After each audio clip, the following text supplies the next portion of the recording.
Hello YouTube, it's been a little while. I do apologize for that. However, I was trying to play and I guess gather a bunch of like research, if you'll call it that, on the hero that I want to make a guide for moving forward on my channel.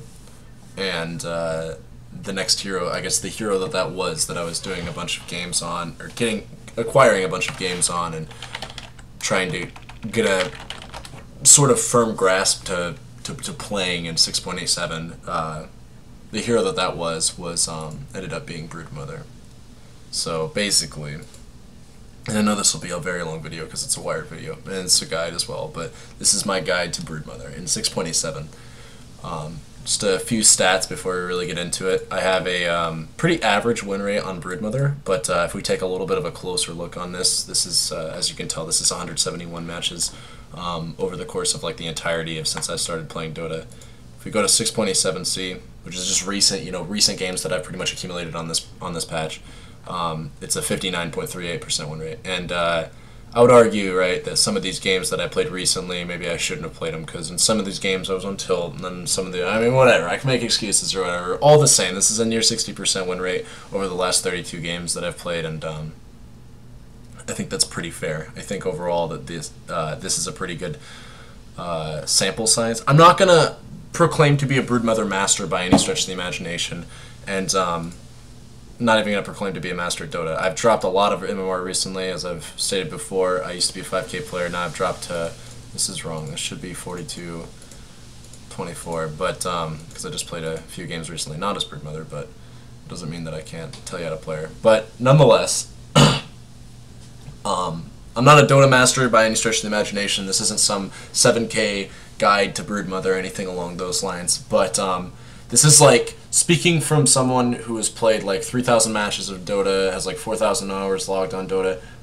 Somebody who and I did play at like the 5.3K level pretty consistently in 6.86, mostly spamming Earth Spirit and heroes that maybe were a little bit broken back then, but I feel like, and every once in a while I'll get matched in a 6K game and I'll do fine. I feel like I have a pretty firm grasp of Dota, and I feel that all I need to do to raise my MMR like henceforth is to just spam out like a select pool of heroes that I understand when the situation calls for them, and just really apply myself and focus right on the games that I'm in.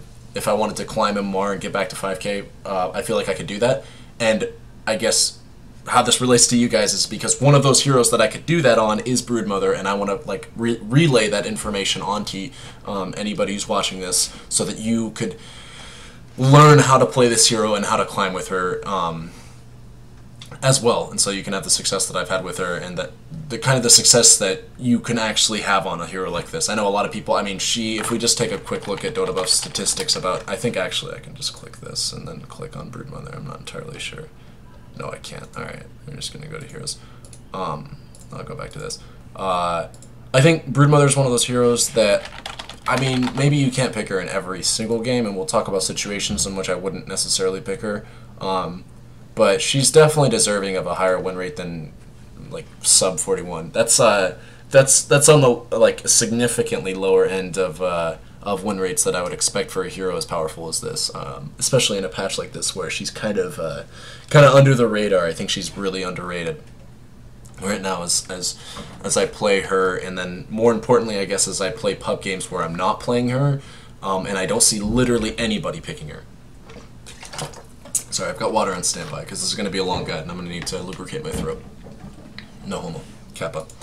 Anyways, so let's get right into it, right? So before I look at any replays, but I do have some replays. I haven't like handpicked any of these. We're just going to pull some out at random, and we're going to talk about like all of the decisions that I've made in some of these replays. But before we do look at replays, I think it is important to talk about, to have like a bit of a dialogue about like when we should pick her, because this isn't like the most important aspect of Broodmother.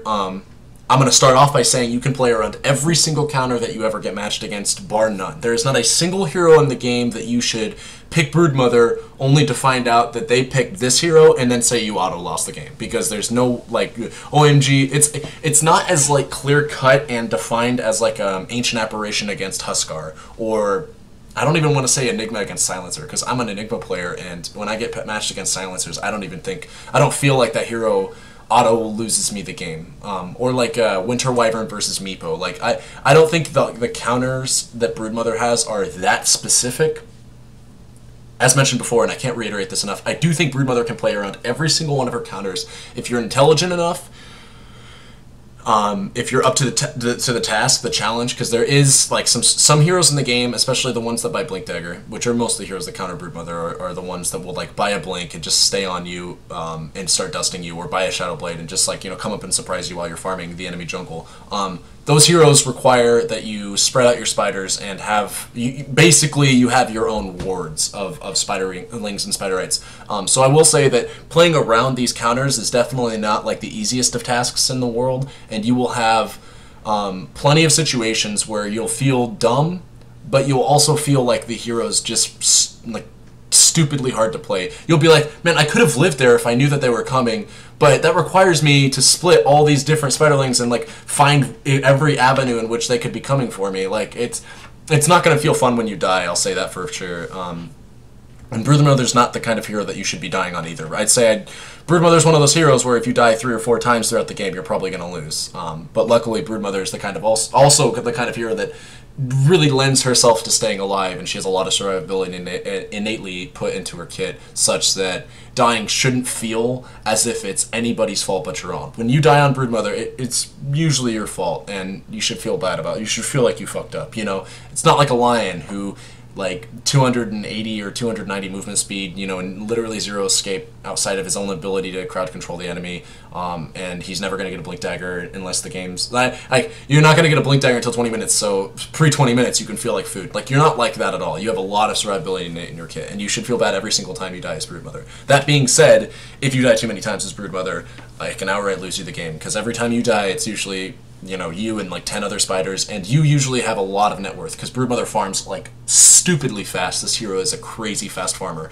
And the best part about it is you never piss off your team farming, and we'll talk about that. But anyways, I got on a huge diatribe. Basically, there's not a single hero in the game that if you're trying to learn Broodmother, pick her every game. I don't care. Well, I do care. Pick her every game and don't feel bad about it. Do not feel like there's a hero in the game that hard counters you, because you're not going to learn this hero's matchups that are poor if you don't do that, and she never outright just auto loses against heroes, in my opinion. That being said, situations in which I would not pick Broodmother, or like, if I was trying to gain MMR, basically situations in which it would be intelligent for me to pick her to learn more about her, but I choose not to pick her because I'm really just trying to grind my MMR out right now, and I just need to play more games and just like really patent out my MMR and see, like, I'm just trying to grind. I'm not trying to learn Broodmother as much because I've kind of already done that a little bit. Those situations are situations in which an Axe, a Legion Commander, I'd say maybe a Centaur Warrunner, mostly it's Axe and Legion Commander. I'm going to say that right now. Axe and Legion Commander are the 2 heroes in the game that both of them can solo lane against you and not apply too much pressure on the rest of their team by doing so, because they don't need supports, they don't need anybody they can literally just, that hero versus you, they can lane into you. And if you build pretty standardly on Broodmother, if you don't deviate from the normal build on Broodmother, you're just gonna like only trade farm in that lane. You have no kill pressure against those heroes. There is a build that you can do to eventually get a kill on those heroes at level 7 or so, but we'll talk about that. I don't know if it's the best to dedicate that much to trying to kill those heroes, but you can do it and and draw pressure towards your side of the map, because suddenly Legion Commander doesn't counter you when you have 2 points in in-cap bite, ulti at level 6, and you're just gunning her down with a Blightstone and an Orbit on him. But anyways, those 2 heroes, if you build standardly on Broodmother, you will have 0 kill pressure against them in lane. They can farm up a really quick Blink Dagger, TP to another lane, and win, like literally win the game against your team, because your team is 4v5ing, and you applied no pressure to the heroes that are 4v5ing your team. One of Broodmother's main strengths as a hero is that she's a rat.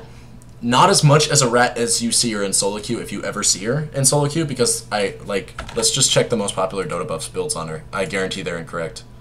This is a fairly decent build. I hate flats on her though. Ghost Stick. How do I check items? Here we go. Okay. Hate flats on her. But it's like the most bought item in the game. Necro, I guess maybe she's not as much of a rat as I thought people built her. I don't like to play her as like an all-in ratter, but Necro 3 used to build this item every single game. I hate Necro 3 now. Vlad's, I never really liked Vlad's either, but I especially dislike it now. And yeah, everybody builds it. This kind of, just the very fact alone that Vlad's is like the most used item in the game on Broodmother kind of tells me that people build her with the intention of ratting. I'm not saying that Vlad's is a rat item by any stretch of the imagination, but I already know in my mind that when people build Vlad's on her, they're not trying to group with their team, they're not trying to farm, they're literally just trying to buff their spiders up, tank towers, and push. And they're doing it by themselves, and I don't really like that playstyle that much. That being said, I haven't really played too much around with Vlad, so I guess I shouldn't speak about how much I dislike it or anything like that. I'm just saying that from my own personal experience, I don't like the idea. I don't like the sound of the playstyle. Every time I have tried it, even though I don't build Vlad's, I don't really build it, or I don't really have too much success with it. And we could just take a look, right? I'd consider Mag a pretty darn good Broodmother. He never builds Vlad's. He goes an item build, treads a fair bit more times than I would like to see it. It doesn't look like he builds phase boots nearly as often as I do. But he does something more akin to what I do, which is like occasionally getting Orchid. He goes Sanjinyasha sometimes, it sounds like, which is kind of weird, or I guess it looks like rather. But yeah, he does the Hand of Midas thing, and we'll talk about all this. Well, he does the Hand of Midas thing, he definitely does the BKB thing, does Diffusal sometimes, which I've tried. I like Diffusal, I don't mind it. Does Blink Dagger sometimes, looks like when he's fearful of getting caught out. Blink Dagger Radiance, that's a very strong combo to make sure that if they have too many heroes in the game that can jump on you, you can always make it out. Vega Mag is kind of, I'm without even looking at his games, which we can, but this is more akin to what you should be looking at to build on Broodmother, not Vlad's, in my opinion, not Vlad's, not Necro. What are some other pushing items? Deso's fine. Assault Curious, I don't really like Assault Curious unless it's a super late game option nowadays, but I don't like rushing it or anything like that. So, anyways, yeah. In terms of picks, Axe and Broodmother, Axe and Legion Commander are the two heroes that I do kind of try to steer away from. Every game I'm trying to pick Broodmother, I always ban Legion Commander from the start. That's because that's twofold. It's a twofold ban. In my MMR, people love to jungle Legion Commander. I don't know if that's like just my MMR thing or if that's like every MMR right now, but I hate it when my team jungles Legion Commander, and I hate it when they pick Legion Commander because even if they intend to jungle with it, if they have the like even remotely decent levels of intelligence that they should, they can just say, oh, instead of jungling, can I please go safe lane, and then they'll just go against you in safe lane. You don't want that. So yeah, I ban Legion Commander every game when I'm trying to pick Brood. And then Axe is a hero that, similar to Legion Commander, like I don't ban him, but because I want to ban Legion Commander, but he just goes to your lane, does the exact same thing that I mentioned earlier. He does not, you don't apply any pressure to him. He gets the complete like free farm of the creeps that will be hitting him because you're cutting waves, and we'll talk about that. But Broodmother cuts waves. Axe doesn't care if you're cutting his wave because oftentimes Axe is cutting waves himself. So you're just like proxy cutting waves. If he goes safe lane against you, you're cutting his wave, he's cutting your wave. It's just a mutual trade thing. You can never kill him except for that one build that I told you about that we'll talk about. You have very little impact on that hero on dampering his farm, and so he can turn all that space that he has in his lane, he can turn that into like a 10, 7, 8 minute Blink Dagger, Tranquil Boots, and just go around the map and kill your team, and you can do very little about him killing your team. One of the strongest aspects of Broodmother that is like often hard for a Broodmother to gauge outside of the laning phase is how much you fuck people in the laning phase.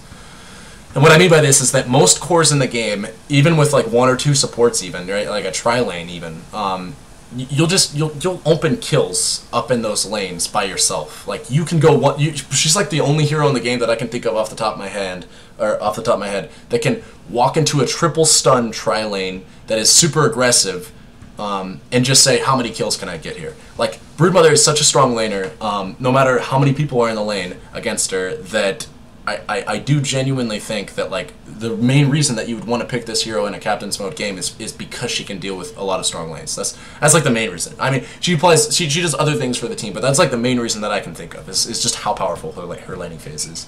And you don't want to have a neutral or a weak laning phase when you're picking her, because that's, like I said, that's like one of the main reasons you'd want to pick her. So that's what I always keep in mind. It's for that reason that I will pick Broodmother into Earthshaker, I will pick Broodmother into Slardar, I will pick Broodmother into Bounty Hunter, All these like perceived pub counters. In fact, let's check it out. Best versus worst versus. Is Earthshaker on? Earthshaker's not on here anymore. But he used to be on here. I remember Earthshaker used to be on here. Like I don't care about Earthshakers. I don't care. Like let's just take a look at this chart. Right? So Tiny in lane. Let's say they send a safe lane Tiny against you. I don't actually care about this hero whatsoever. Tiny has like 0 base armor, and his nukes are. He has a very low mana pool, so if he ever throws one of them out to try to farm your spiders, it's really devastating for him, even if he does get some spider farm.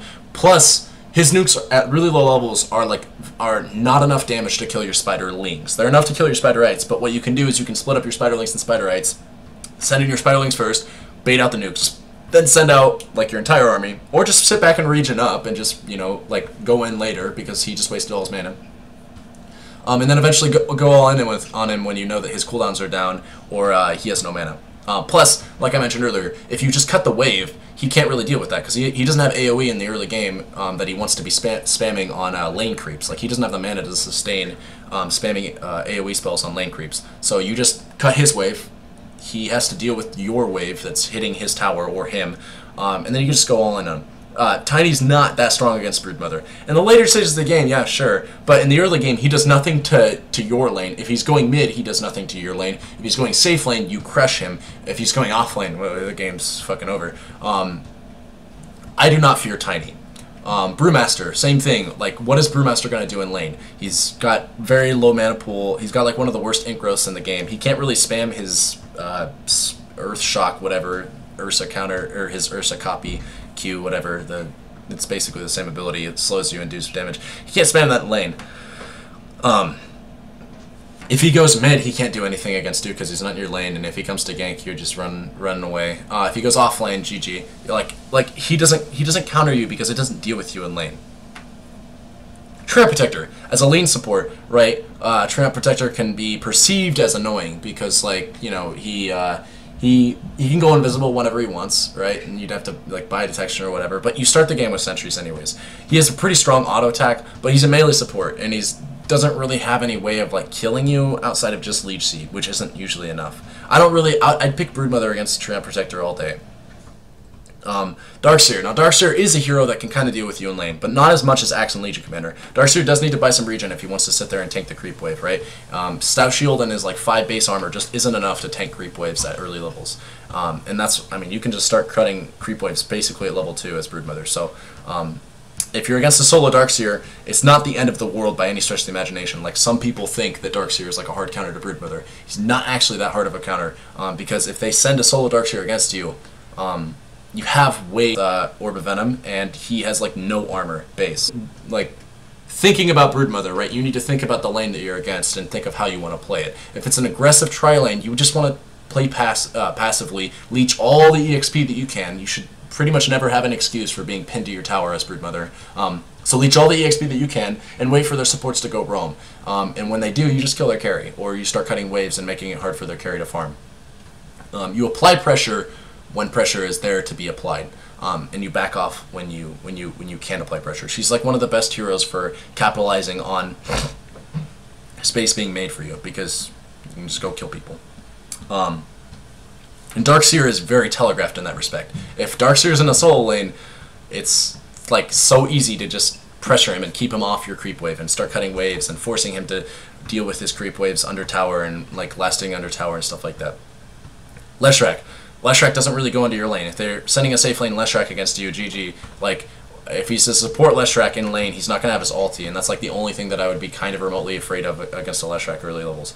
He's kind of fast, but you can slow him down with Orb of Venom, and he has like no armor base, so Spiderlings will do crap loads of damage to him. He's also a ranged hero, so even if he does buy a Stout Shield, which, speaking of the counters to Broodmother, Stout Shield's one of the big ones. If you are buying a Stout Shield on a ranged hero versus a Broodmother, you are completely justified, and I do not think that that person's a noob whatsoever. Stout Shield's like one of the only items in the game that I would say is like a really strong item against Broodmother. Right? I guess Dust and Sentries. What I'm trying to say here is that like it's one of the very few times in which you can justify buying a Stout Shield against ranged heroes, or as a ranged hero, is when you're against a Broodmother, and and this, you know, you'd be against a ranged hero. So if Leshrac buys a Stout Shield, that's fine, but it's not super fine because he still has very low armor, and you gun him down. You know, his stun is pretty telegraphed. It's a very long cast point. You're constantly phasing in and out of invisibility, so he has to kind of, like, the pressure's on him to not screw up, and it's very easy for him to screw up in that situation. So you can often net kills on Leshracs. I don't know why, like, Puck is on there. Magnus, kind of the same thing. He's going to go mid or off lane. Not often are they going to send like a Magnus safe lane. If they do, right, it's not the end of the world. Shockwave is kind of a spammable nuke, especially if he gets arcane boots or like a bottle or something like that. But it's not. Again, it's not the end of the world. It's kind of easy to dodge. You can bait it out with your spiderlings, right? He doesn't need to farm your spiderites if you play that lane correctly. And it's kind of like his only huge form of AoE. Like, say Magnus does something like Empower Shockwave build, right? He just skips Skewer for whatever reason. He just tries to farm your spiders. Against that lane, I would just start cutting the wave and forcing him to like farm your creep wave, right? Magnus is going to lose health even with the Stout Shield if he's trying to farm your wave. Like, he doesn't have any natural form of sustain. He relies on creep waves not beating on his face to sustain in those sorts of situations. Like, he can't just buy Tranquil Boots and wait for 15 seconds in between creep waves to sustain in the lane.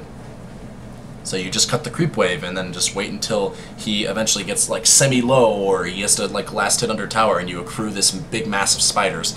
And then you send them in waves, right? You send in your spiderlings first, bait out the nukes, or you watch him shockwave your creep wave and then you go in. And then if he puts some power on himself and he tries to fight back, you back off your spiders as they get low, or you just back off your spiders entirely if you don't feel that good about micromanagement.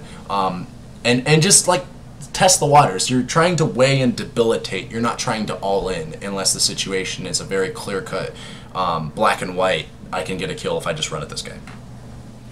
So yeah, that's talking about like this worst versus like Lone Druid I didn't talk about, but I mean, he's a strong laner. I haven't really laned against too many Lone Druids because I don't see him safe lane too often. Usually he's off lane or mid. But I imagine he'd be pretty fine. His main hero's kind of quick, but doesn't have too much armor, if I recall correctly. And it's really the bear that would be the tanky aspect of the hero that would be kind of strong. His base armor, actually, is pretty decent, but he's ranged. So he could buy a Stout Shield all the same. He wouldn't get full benefit from it. I would say a Stout Shield and his base armor is pretty nice on this hero. Against you, but it's not the nicest, right? Like, he's still gonna feel your spiders, and if you accrue this big ball, he'd have to use Savage Roar to survive against you. And Savage Roar has a pretty long cooldown, so I don't think a Lone Druid would be that big of a deal in lane. These are just like these worst verses. And then I like how it says best verses, like Timbersaw and Meepo, because those are two heroes that I actually kind of have a big problem with as Broodmother. I assume that what happens against like these heroes is the Broodmothers just get fed and never see them in lane, and so like later on they just like walk up to a Timbersaw with like a 10-minute Orchid when the Timbersaw is having a hard time in the off lane or some shit like that, because Broodmother's having a really good time in lane and they're sending Timbersaw off lane for whatever reason. Like, I just assume that Broodmother is having good times against these heroes. I don't actually think that Timbersaw or Meepo are bad heroes to play against Broodmother. I'd say those are actually pretty fair ones to play if you're trying to counter a Broodmother. But don't pick those heroes if you're trying to counter Broodmother, because if you ever see a Broodmother in a game after you become a Broodmother picker, if you ever see a Broodmother on the enemy team, you should like instantly just think, okay, this is a free win. Because you should just, instinctively in your head, if you haven't picked yet, you should be like, I know exactly what to do against this hero. I know when she's strong, I know when she's weak, I know what she can do in lane, I know how to test the waters without drowning in them, I know how to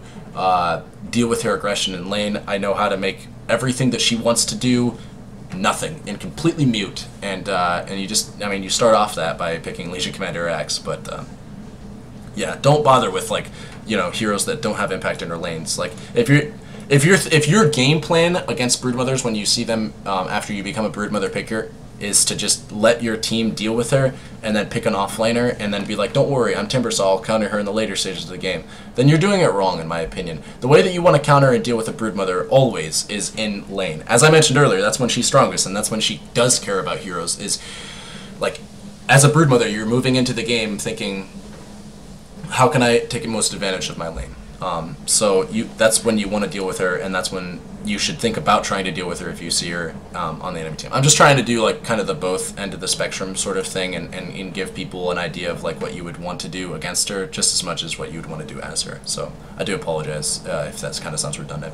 Anyways, I want to look at some replays because I am kind of rambling a little bit. That's just, I hope that wasn't too incoherent. I'm just trying to give you a general idea of when you would want to pick her and then when you wouldn't want to pick her, but maybe I kind of lost my point. So, you know, we'll look at just like literally we'll go down a list. We'll look at games that I win, games that I lose. We'll talk about my decision making in all of them. We'll talk about mistakes that I make and how we can remedy them, because I don't, again, like there's a very high skill ceiling for a hero like Broodmother, and every time that you do make a mistake, you should feel like it's really on you to correct those mistakes. It's not on your team. So this is a game where obviously I dominated. I kind of vaguely remember this this game. I think I had a pretty easy lane. I mean, most lanes are going to be easy when you're playing Broodmother, but I think I had a pretty easy lane against some people that didn't really know too much about Broodmother. And that's another thing that you're going to have as a Broodmother picker if you do decide to pick her, right? She's not popular. She's the 100 and she's got 100 and sorry, how do I word this? She is ranked down at the 103rd position on the rank of like hero popularity. Nailed it. And there's like 120 heroes in Dota, so she's pretty low down there. I'd say she's in like the bottom 80 percentile or 75% percentile of heroes that don't really get played too often.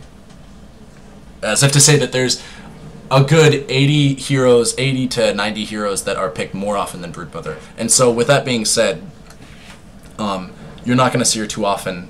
I mean, think about like yourself, right? Before you even started watching this guide, when was the last time that you saw Broodmother in your games, right? Just think about that real briefly. It probably wasn't too recently. I'd assume that a hero like this is kind of like a hero like Maple. Like you can expect to see him in 1 out of every 50 games or so, unless you're the one picking it. So you've got that going for you as a Broodmother player. Oh, please don't crash on me, Dota 2.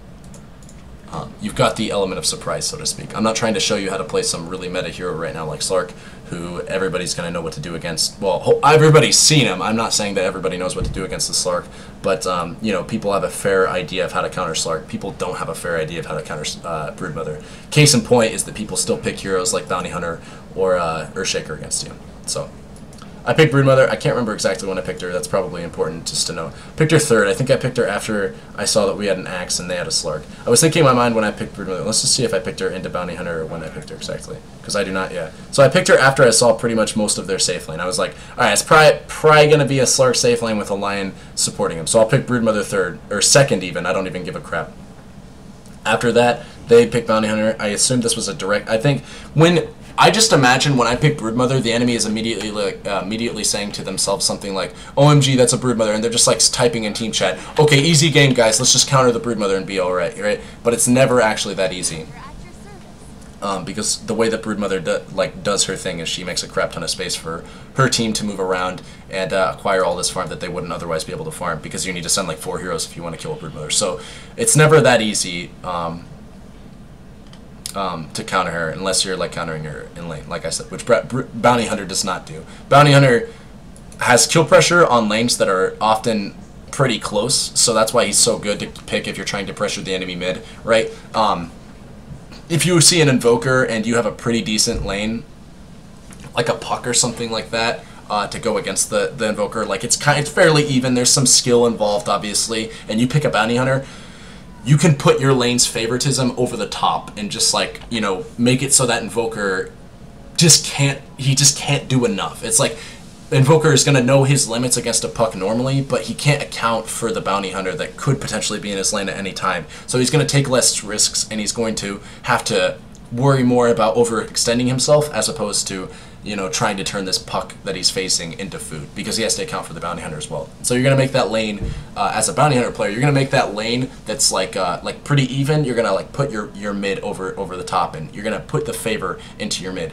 Broodmother starts like this, right? She starts already just like way above most laners or lanes rather that she goes against, even though it's a safe lane. It's called the safe lane for a reason. You usually send duo or tri lanes against one solo hero, and Broodmother is a solo hero. So generally speaking, you'd think that the way that it should go is like a reversal, like, hey, it's their off laner, it's our safe lane, we should start off like this. But Broodmother has an inverted curve, so to speak, of how she approaches the safe lane. She starts pretty powerful. She starts like no other off lane does, in the sense that she's able to just wait quietly in the trees and leech level 2, whether you're trying to deny her or not. Like, a Beastmaster might have to go to the... I mean, a Beastmaster's a pretty darn strong offlaner, and so is Void. They can go and either one can jungle, or Void can try to contest the lane and time walk off all the damage. But Broodmother doesn't even need to worry about any of that crap. She doesn't need to worry about spending mana on time walk or jungling. She just sits in the trees, and we'll look at that. The reason I paused is just to briefly talk about like starting items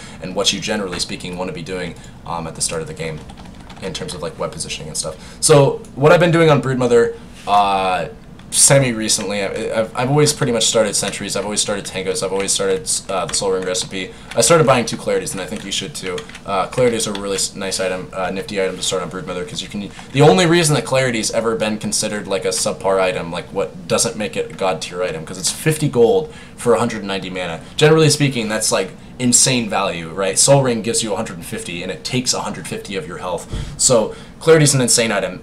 It's literally 50 gold, right? Like I just said. So it's 1 creep, and you just got 200 mana if you want to kind of pretty much assert it to be that that sort of equation. The only reason that it's like not usually picked up on, the only reason that you don't pick it up on every single hero in the entire game is because getting the value out of it is difficult on most heroes, right? It lasts for 50 seconds, and so to fill up your mana, you have to not be getting touched by literally anything, creeps, heroes, etc., you name it, for 50 seconds. On most heroes, that's a difficult task to perform in a lane in which they themselves, as the hero, might have low movement speed, or might be kind of easy to, like, no evasion or some crap like that. Especially if you're a melee hero and you're trying to pop a clarity, it can be difficult, because and just walking up to the creep wave and you're trying to get your last hits, you got a clarity pump, and well, oh my god, like they're just take 1 auto attack and you can pop the clarity. But Broodmother phases in and out of invisibility. She can be hard to track down, so you usually get the full or roughly 3/4 of the value of a clarity if you buy them at the start of the game. So that's why I buy 2. I saved the last little bit of my gold. You should have enough money to start 1 pack of sentries, a tango, Soul Ring recipe, 2 clarities, and then still have 75 gold left over. I feel like 3 is overkill, but really, it's like I said earlier, it's 50 gold. I wouldn't mind buying it. And there's been some games where I've filled my inventory with clarities. I just feel like 2 is enough to give you enough uses, enough spawn spiderling nukes. Like enough nukes of this to get your Soul Ring. Like with 1 clarity, you can use a spawn spiderling and a half. It's 190 mana, 120 mana cost. You can nuke 1 creep, get your spiders going, and even though Broodmother has very poor base damage, it's 47, and I don't like to buy a Quelling Blade. Because it delays, like, it either ends up taking up a slot. I will buy Quelling Blade in some certain situations, and we can talk about those, but generally speaking, the tangos are enough to be cutting down wards that the enemy would be placing against you, and Quelling Blade kind of either A, delays other items, like you want to get the Soul Ring as quick as possible, so you don't want to delay that too much, or B, it just takes up item slots, like even if you get the Quelling Blade after your Soul Ring, you don't really even need it at that point, because you have enough spiders to get every single last hit and deny. And it's just eventually going to become dead weight in your inventory.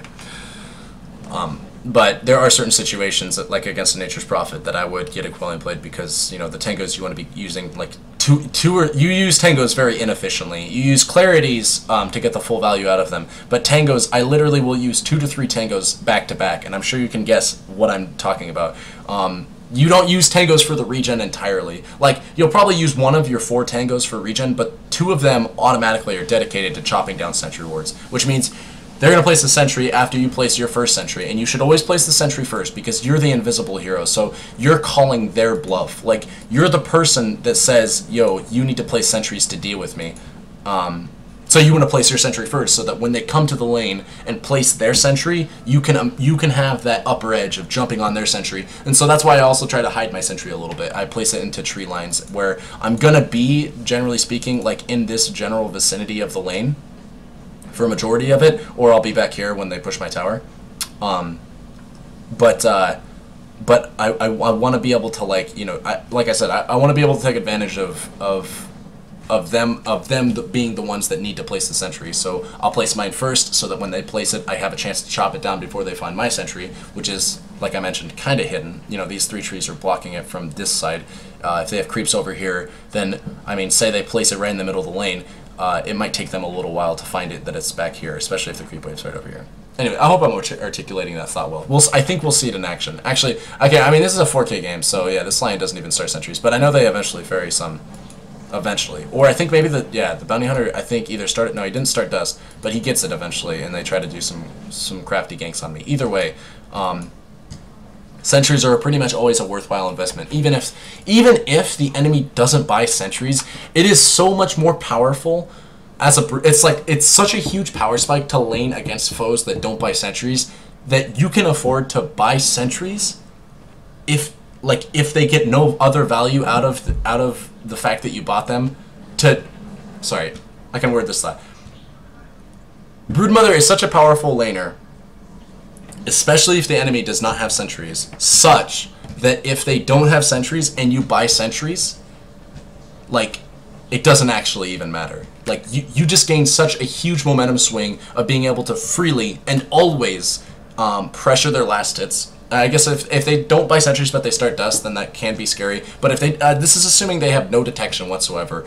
You don't even care that you just sunk 200 gold into your own form of detection, because they don't have any detection. They have no way of dealing with you. So I'd say always, without fail, either start sentries or get them as soon as possible, because you want to deny their ability to see you in lane as much as possible. If you have to make them spend 400 gold so that they can finally get a sentry down, so be it. At least you're denying them a lot more gold, and you're scrapping their supports of what you're siphoning gold. And this kind of goes into a theme that I want to just project to you, which is Broodmother is a dick. She's a bitch or whatever. She's a piece of crap hero.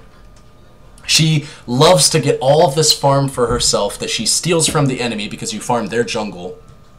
And you make them, the enemy, especially the supports, buy all this detection, spend all this money in items that are not observer wards. And even then, sometimes they buy observer wards to place in their own jungle, even when they don't need to see that side of the map, just because they need to see you, right? If most of the fights in this game happen over here, they would want detection and vision over here in this general vicinity, because if Roshan is a heavily contested objective and I'm Broodmother on the Radiant team, then they're going to have a really hard time seeing both the Roshan pit with an observer ward and all of their jungle for me to try to track me down, because I'm going to be farming this lane, I'm going to be farming either the easy camp, this hard camp, or if I feel like I can be more aggressive, I'll farm this medium camp, and even this hard camp. I'll be pushing this tower constantly, and you'll want vision here. They want vision, here. They might even want vision up here on this cliff. Or where is it?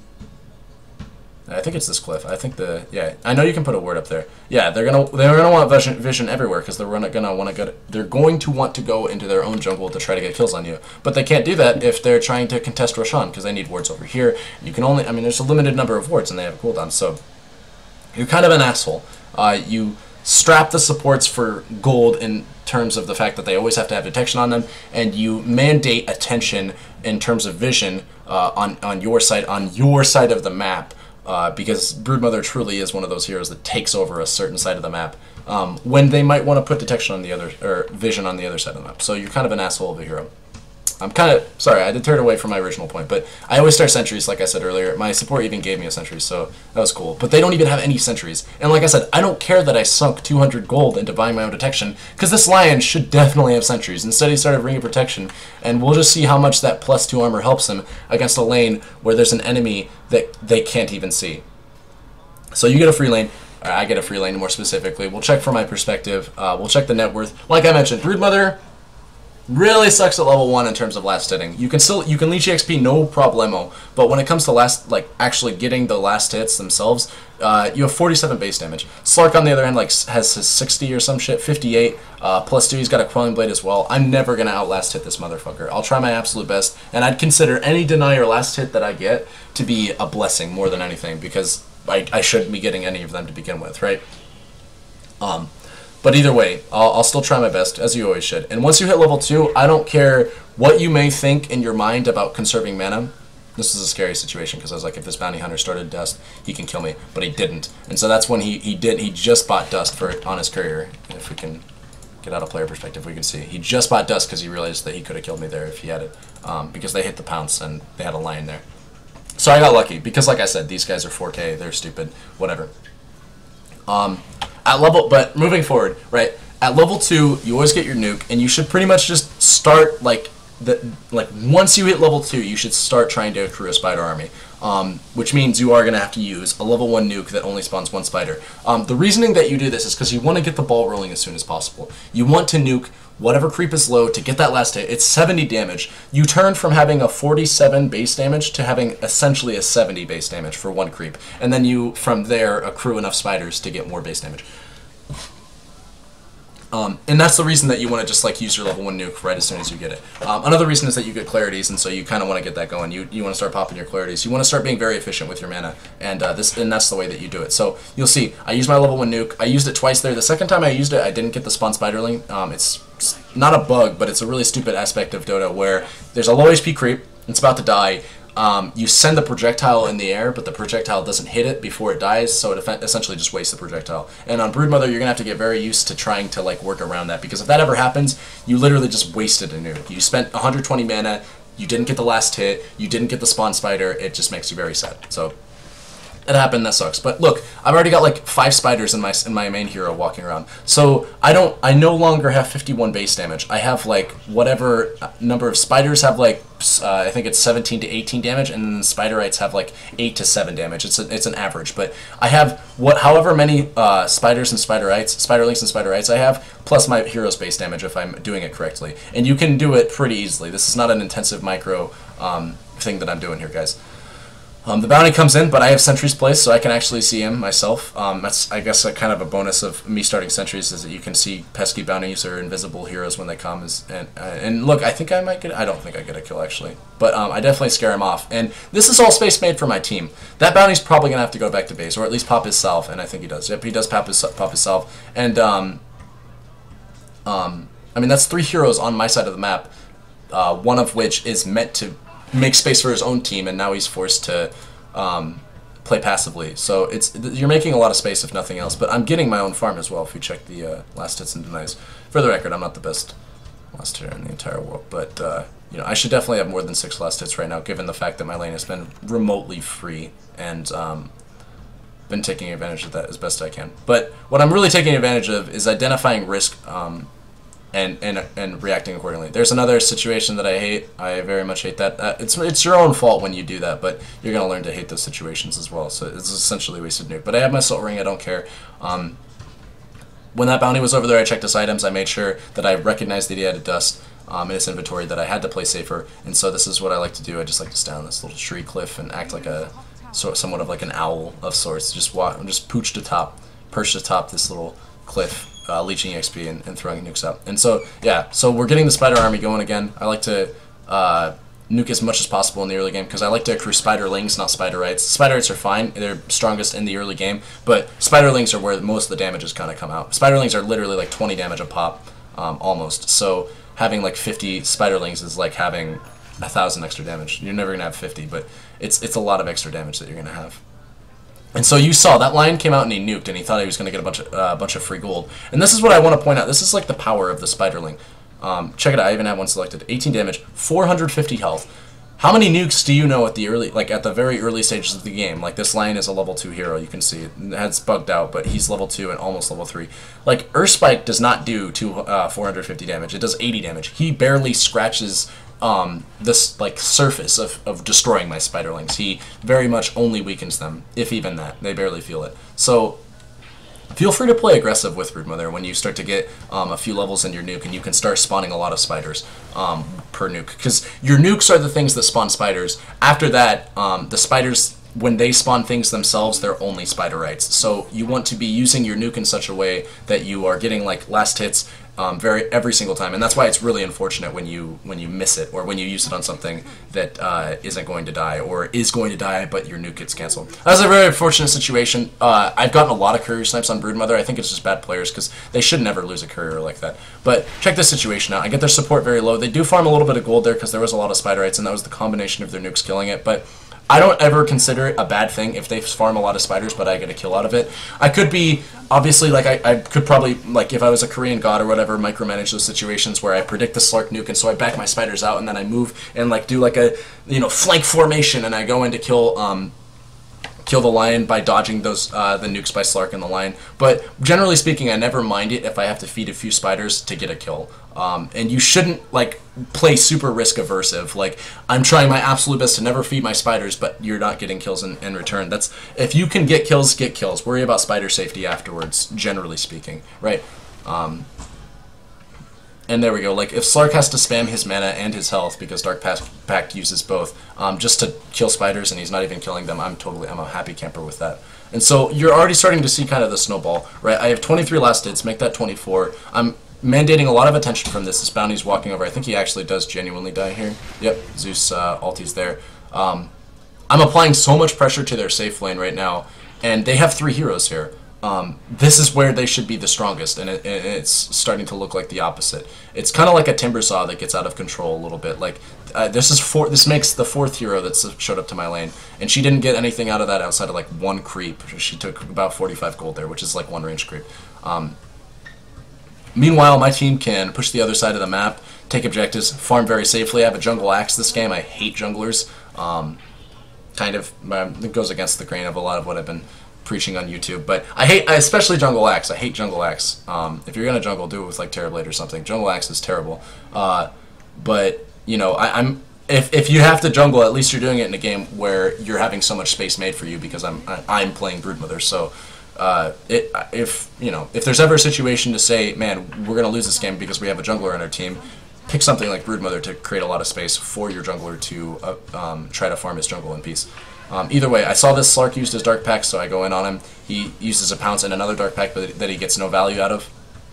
Now I'm going to sit here and continue cutting their wave, nuking, keeping the Spider Army high. Spider Army is how you apply pressure as Broodmother in the early game, unless you're going like levels and in-cap bite. You do not do that much damage on your hero by base. With Phase Boots, and we'll talk about that in a second, but with Phase Boots and like an Orb of Venom or the Blightstone, you can do a lot of damage to heroes. 1 second, I want to turn the volume down. But generally speaking, Broodmother's damage comes in later. She, as a hero, is not going to be smacking for, and we'll see this game, because I do remember, we'll see like the 2 or 3 shots on supports and like 4 shots on cores. We'll see that in a second, well, in a few minutes, but generally speaking, Broodmother herself does not do that much base damage in the early stages of the game. It's all about the spiders, so you got to keep the spider army high. You got to make sure that every single time your nuke is on cooldown and you have mana for it, you're using it to get some spiders going, because especially at max rank, you're getting 4 spiderlings a pop. That's essentially 80 extra damage, right? Because 4 spiderlings, the 17 to 18 damage, that's 17 to 18 times 4. And I think they do hero damage or some shit like that, so it's 100% damage to hero. Their damage type is hero, so they do. I think Spiderites do like piercing damage, but Spiderlings, I'm pretty darn sure, do like hero damage. So they are doing full damage to heroes. Anyways, I'm sitting here in the mid game. These are pretty standard items on Broodmother, Face Boots and Soul Ring. And then, I mean, look, this Quap is, what the fuck is she doing? She's looking around for an easy kill on the Broodmother. I bet she has a dust in her inventory, and nope, she doesn't have a dust. I don't actually know what these players are doing. Like I said, this is 4K, but this is how, I mean, if you're at the 2K bracket and you're looking at this, like, how the hell are these guys in 4K? This is what Broodmother does to 4K players. She makes them think that they can just walk around her jungle, because it is her jungle. This is normally the enemy's jungle, but when you're playing Brood, this is your fucking jungle, damn it. You make people just like turn stupid. You debilitate their brains. I want to talk about this real briefly though. Soul Ring and I go phase. Soul Ring, as we've already talked about, I mean, you need Soul Ring. Like, you need it. You're a hero with like very low cooldowns on your nukes, and you want to continuously, like at all stages of the game, basically, you want to be using spawn spiderlings. You're kind of a mana hungry hero, and Soul Ring basically has very little downside, I'll say, on a hero that has insane health regen on her webs, right? I'm not going to talk too much about Broodmother's abilities. I assume that if you're trying to get a Broodmother guide, you have a general basis of how she's played, or at least what her abilities do, and you're looking for more intermediate or expert tips on her, and that's what I'm trying to provide. But basically, if you don't know, Soul Ring is like you don't generally speaking build this item on heroes that can't make use of it in some drastic way, and that's either heroes that are going Bloodstone or heroes like Tinker that can get a free rearm on it and it basically offsets their mana cost, or on like Broodmother, where you don't care whatsoever about the health cost because you're constantly in a web that's giving you 8 health regen. On top of the base health regen of the item, you're basically walking around in the early game with like 15 health per second constantly. And it gives you a lot of mana. It pumps you full of mana. So Soul Ring bears very little explanation. But Phase Boots is something that often people, I think, make the mistake of not completely fully understanding on Broodmother. A while back, I remember like Power Treads was like the go-to on Broodmother, and I'd be lying if I told you I wasn't somewhat of a connoisseur of that. I definitely built a lot of like, so I'm just saying, if you go to my Dota buff, I'm no expert, or I guess I was definitely one that fell into the trend of buying Power Treads a lot on Broodmother. And the truth be told, Power Treads makes this hero quite the core. Like, it increases your attack speed. It gives you the ability to switch to Agi, which increases your attack speed further, or just build power, or just switch over to power. It beefs you up and makes you kind of a meat tank, so that you can take full advantage of her lifesteal. Because every point of health is. I'm not going to get into that. All I'm trying to say is Power Treads definitely makes this hero into a core, but Phase Boots makes this hero into what she wants to be, which is that like farm fast. If somebody gets out of position, I can run at them. If they break my phasing that your webs give, because your webs give unit phasing. Phase Treads lets you move through your spiders even when your phase is broken and get those extra auto attacks in. More auto attacks in the later stages of the game, and you'll see Broodmother gets a lot of. I'm level 8.5 at 9 minutes in. Broodmother gets a lot of levels really quickly. Don't ever feel like you're never going to take advantage of the phase because you won't have enough damage on your main hero to take advantage of it. Like, your heroes, even though it's kind of counteracts what I was saying earlier, it is mostly about the spider army, but you still want to be getting auto attacks on your main hero, and phase lets you keep up with heroes and get those auto attacks on, especially if you choose to go like an Orb of Venom Blightstone build in the early stages of the game. If you get those two items, get Phase Boots 100% of the time, because you need to stick on your target, and at early levels when you don't have in-cap bite, you need something to keep them in range, and that's like an Orb of Venom. And you need something to help you keep in range, furthering that, which is like a Phase Boost. Phase Boost Orb of Venom basically is like the way to stay in range of heroes all the time, and Broodmother can make it, like, excels at making use of these items, because you can phase through your spiders constantly.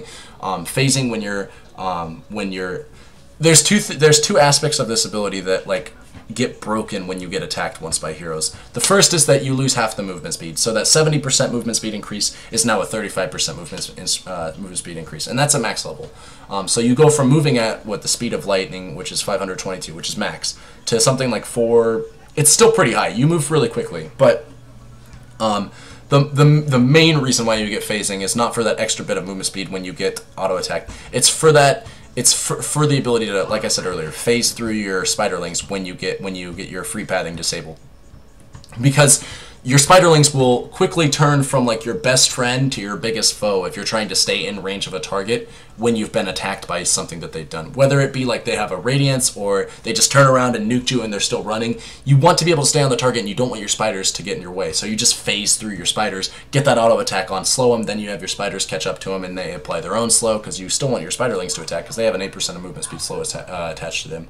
Like, everything about phase makes sense for me on this hero, and that's why I choose to get it in most games. Do not get me wrong, though. Power Treads is still a pretty powerful option. I still think like Phase handedly wins out, and I'll probably buy Phase every single game. But there is some merit to be said for Power Treads and how much it turns you into a core. If you identify the game as something that is literally just like a complete farm fest, just let me sit back and farm, they're not going to put pressure on me in the jungle, then you can buy something like Power, because you'll never have to worry about running away, never have to worry about staying and catching up, because you have very little aggressive potential against them. Like I mentioned earlier, this would be a very specific game, but a very specific game that you probably shouldn't have picked Broodmother in to begin with. But if the situation calls for it, then you can probably build something like Power, where all you're doing is farming, and you just want to become that late game powerhouse that is attacking 25 attack speed quicker, which is pretty powerful. 25 attack speed on Power Treads is very nice, and it's not to be overlooked.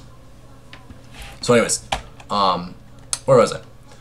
Yeah, these two items, this is my item decision so far. We'll go into the items as I accrue them, but basically that's my explanation behind Phase Boots. Soul Ring, like I said earlier, you pretty much need Soul Ring every game. I don't think you can play this hero without Soul Ring, personally. I think it's a very powerful item. What was I going to say? The warding. I recently have been starting to save my starting ward. I say that because it sounds like really weird. Like, so he's going to sit there and counter my ward. As Broodmother, you are going to go in the off lane, and it's very common for offlaners to get a ward at the start of the game. In pub games, it's like just the general thing to do, right? In a pro game, I don't think you'd probably necessarily want to give a Broodmother a starting ward. She doesn't really benefit too much from it. But in a pub game, you can take advantage of it. Your supports, you can always, in fact, I just asked for it. Like, I just say, can I get a ward at the start of the game? I don't plan on, I'll get the ward, and I don't even plan on placing it for the first, like, 10 minutes of the game. Or in stomps like this, obviously, you can place it because you take their tier 1 at, like, 7 or 8 minutes. But generally speaking, it can take you a little while to wear down their tier 1. But when you inevitably do, you can start moving into the jungle. And one thing that really helps you take over the enemy's jungle as a Broodmother is getting a ward up on that high ground that we just had warded. Getting a ward up here is like so powerful as a Broodmother, and you want to get one up there as soon as possible. And the way in which you can do that, as opposed to having to ferry one for, which you should be doing. You should probably be buying your own, fair bit of your own wards. I'm not saying buy every single ward and destroy your team's vision on their side of the map, but you should probably at least have a ward pretty much always watching over the key areas that you want to farm and that you want to maneuver around as a Broodmother. And this is one of them. When you're on the when you're on the Radiant. On the Dire, I like to place one, generally speaking, around either right here or right here, depending on how much I'm owning. In this square right here, can I ping it? I can't even ping it unless the replay's going. Or like on this high ground. But you want that vision because that vision keeps you safe. It keeps you safe and allows you to maximize your spider usage. And it also makes the hero easier, right? If you were a god and you were like constantly like every single second was never a moment of downtime for you, you could split up all your spiders and get the same amount of vision. But you know, having just wards there makes it easier. Makes you, and it lets you be like, you know, you don't have to dedicate a spider right or a spiderling to that, which isn't really that big of an investment. If I could do it, I'd probably just have my spiderlings and spiderites split up and just always around here watching every aspect of the map. I'd use spiderlings because they're tankier and they give less gold. And so that means that if they ever found them, they can, you know, oh, they get what, like 13 gold from killing a spiderling, but you see where their heroes are and you have information. There is something to note, though, that wards give 1800 vision, whereas spiderlings give like 1100 day vision and only 800 night vision. So you're going to have to dedicate more spiderlings if you want to use them as your replacement for wards. You're going to have to use more of them to see more, like the same amount of vision. Like one ward gives you a pretty hefty amount of vision, right? Or you could just use like 5 spiderlings to get the same amount of vision. But, you know, there's give and take there is all I'm trying to say, basically. But yeah, you want to be getting a ward up there. And so what I was saying was you want to save your starting ward because I don't really care too much about this vision. Most offlaners ward this vision to see the rotations of their supports, to see if they're coming in and trying to gank them. I don't really, personally as a Broodmother player, I found that it's kind of a waste to ward over here. Like if their supports are standing right here trying to rotate on you, who cares? Like if you don't see the supports regardless, you're going to be sitting in the bushes. And if they're right here, you could sit in the bush. Like if they're there, you're sitting over here. If you don't know if they're there, you're sitting over here. If they're not there, you're probably still sitting over here. No matter what, you're going to be sitting over here and just trying to get last hits as you see fit. Wards don't really... I guess what I'm really trying to say is wards don't empower your ability to be aggressive in the very early stages of the game as a Broodmother player. And so that's why I don't really like to place a ward right here, because it doesn't really matter one way or the other whether or not I can see them. However, in the mid game, if I save that ward and place one when I feel like I'm confident, like when the tower goes down and I feel like I'm confident in my ability to take over their jungle without getting pressured too much, or if they're going to apply pressure to me, I can always make it out, then I'll place a ward right here because it makes it that much more sure. It makes it so that I feed less spiders, I don't have any risk of feeding my life, and I can get a pretty good read as to where their heroes are and where their heroes aren't. This ward gives you a lot of vision, a lot of information, and so you definitely want to place a ward at like on this cliff, or like I said for the Radiant. I guess if you're on the Dire, in the Radiant jungle, you want to place a ward like right here, or right here, depending on how you're dominating at some point in the game. And you can also be crafty if you're afraid of like counter wards. You can place them like right here. You can place them like right. It's warding. You know, I'm not going to sit here and give you a warding guide, but you want to get that vision in some way or another because you want to know where they are and where they aren't. Is all I'm trying to say in the mid game. In the early game, like I mentioned, you don't really care too much because you're playing safe regardless, and you have all the tools necessary to play safe, despite where they are. So, anyways, I screwed up here. This is a mistake that I made. I was trying to get my items. I ended up getting my sentries. I think that was sentries on the curve, but I mean that's just like a fault of the fact that like as a Broodmother player, you're always on their side of the map. me see what that is. Yeah, I did get my sentries. You're always going to be on their side of the map, and so whenever you call the courier, you got to keep in mind that you're bringing the courier into dangerous territory. And I still make that mistake from time to time. Obviously, I just made that mistake right here, but it cost us our courier. At least I still got my sentries, but it's definitely a mistake that I made. So once that happened, I'm pretty sure I thought in my mind, like after I lost that courier, I was like, okay, I'm definitely not going for a Midas. And we'll talk about the Midas decision in a second, but basically, once that happened, it made me change my item build. And so the item build that I went this game might not be the 110% most optimal item build that you want to do in a Broodmother if you're stomping this hard, but it's a pretty good one. I always assess the situation and try to read, like, is this a good game for this item? I'm never just auto-buying items outside of Soul Ring and Phase Boots, so, it's, you know, we'll talk about that though. So I get these excuse me. I get these sentries and I go and I counter their wards. This is very powerful because not only are they dedicating vision to their own side of the map when they really could use it on the other sides of the map. Like, let's just check their vision for a second. Oops. Fog for the Radiant. Or, sorry, Fog for the Dire. Right? Like, their vision is dedicated. It was right here. They had a ward right here and a ward right here. How much of our team's side of the map, like, besides the Broodmother, do they see, really? And they don't even really see me that much. But, like, if they want to gank this Sven, dude, they don't have any wards anywhere. So they're going to have to go into some pretty uncharted and treacherous territory to even think about that kind of crap. They don't have any deep wards to check my Sven's Ancients, right? They have to dedicate all this time and energy into ganking me and applying pressure on my side of the map that they can't even think about my Sven whatsoever. So, Broodmother's a powerful hero, like I said, for that reason. But anyways, we'll get the fog going for both teams again. So watch out for the courier thing. I go and I counter their vision. I make them dark again. I'm dark and they're dark, basically, on my side of the map. On my side of the map. So if they want to apply pressure to me, they're going to have to keep that in mind. I just fed my spiders and that sucks. We can actually check. He just, Slark jumped in ahead in the last hit department. Let's check how much net worth. I think I fed like a fair bit of spiders too. Yeah, so he's at 38. He walks over here and you got like 200 golds there. So that's like when that happened, I was like, uh-oh, and you have fair reason to say uh-oh. Every time you feed your spiders, you know, it's a big deal. Like, he just got 200 gold for free there, so I'm hesitant to say that, like, you should alter your playstyle around it, because like I said earlier, if you see obvious kills, obviously, if you see obvious kills with your spiders, go get them, go claim them, even if it costs you a few spiders. But that was a situation where I just wasn't paying attention to them, and it cost me, or I guess it cost my team 200 net worth. Like, the Slark got 200 gold extra that he wouldn't have gotten if I wasn't a Broodmother who had her own source of getting farm. Or had her own source of farm that the enemy can come and take, right? Broodmother, basically, as a hero, opens up the opportunity for enemies to get extra farm, similar to a Beastmaster, but even more extreme, in the sense that, like, if you have 10 spiders, and they're all spiderites, they feed like 200 gold, or 20 gold a pop. That's 10 times 20, that's a kill. That's 200 gold that they can go kill if they kill all your spiderites. And spiderites are quite squishy. They have 150 health, no magic resistance. So it just takes like one dark pack to kill all those spiderites.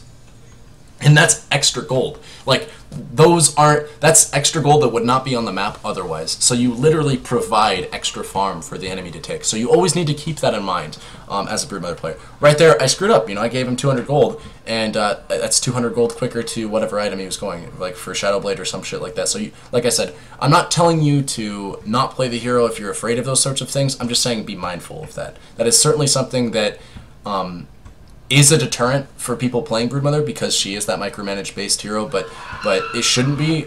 But it is still something you have to think about. It's a little weird. I don't know what I'm trying to say here. Just, you know, always keep an eye on them, I suppose. Anyways, still farming up their jungle. I'm going for an Orchid this game. The reason that I went for Orchid is because of Quap. If the Quap is going to counter my Orchid, she's going to do it by buying a Yules, and she does not want to buy a Yules this game whatsoever. I don't see how a Quap buying, like, when I think of the items that I think of what they're going to have to do to respond to that. So if I'm going Orchid, I think of how their heroes are going to have to respond to that. A Slark, I mean, if I get the jump on him, he's not going to be able to initiate a Dark Pact, but he's probably going to get a Shadowblade, and he can kind of always escape from me. But I'm okay with that, because what I'm really looking at is how Orchid influences their Lion, their Bounty Hunter, and their Quap, and how the other item, Bloodthorn, influences their Wind Ranger.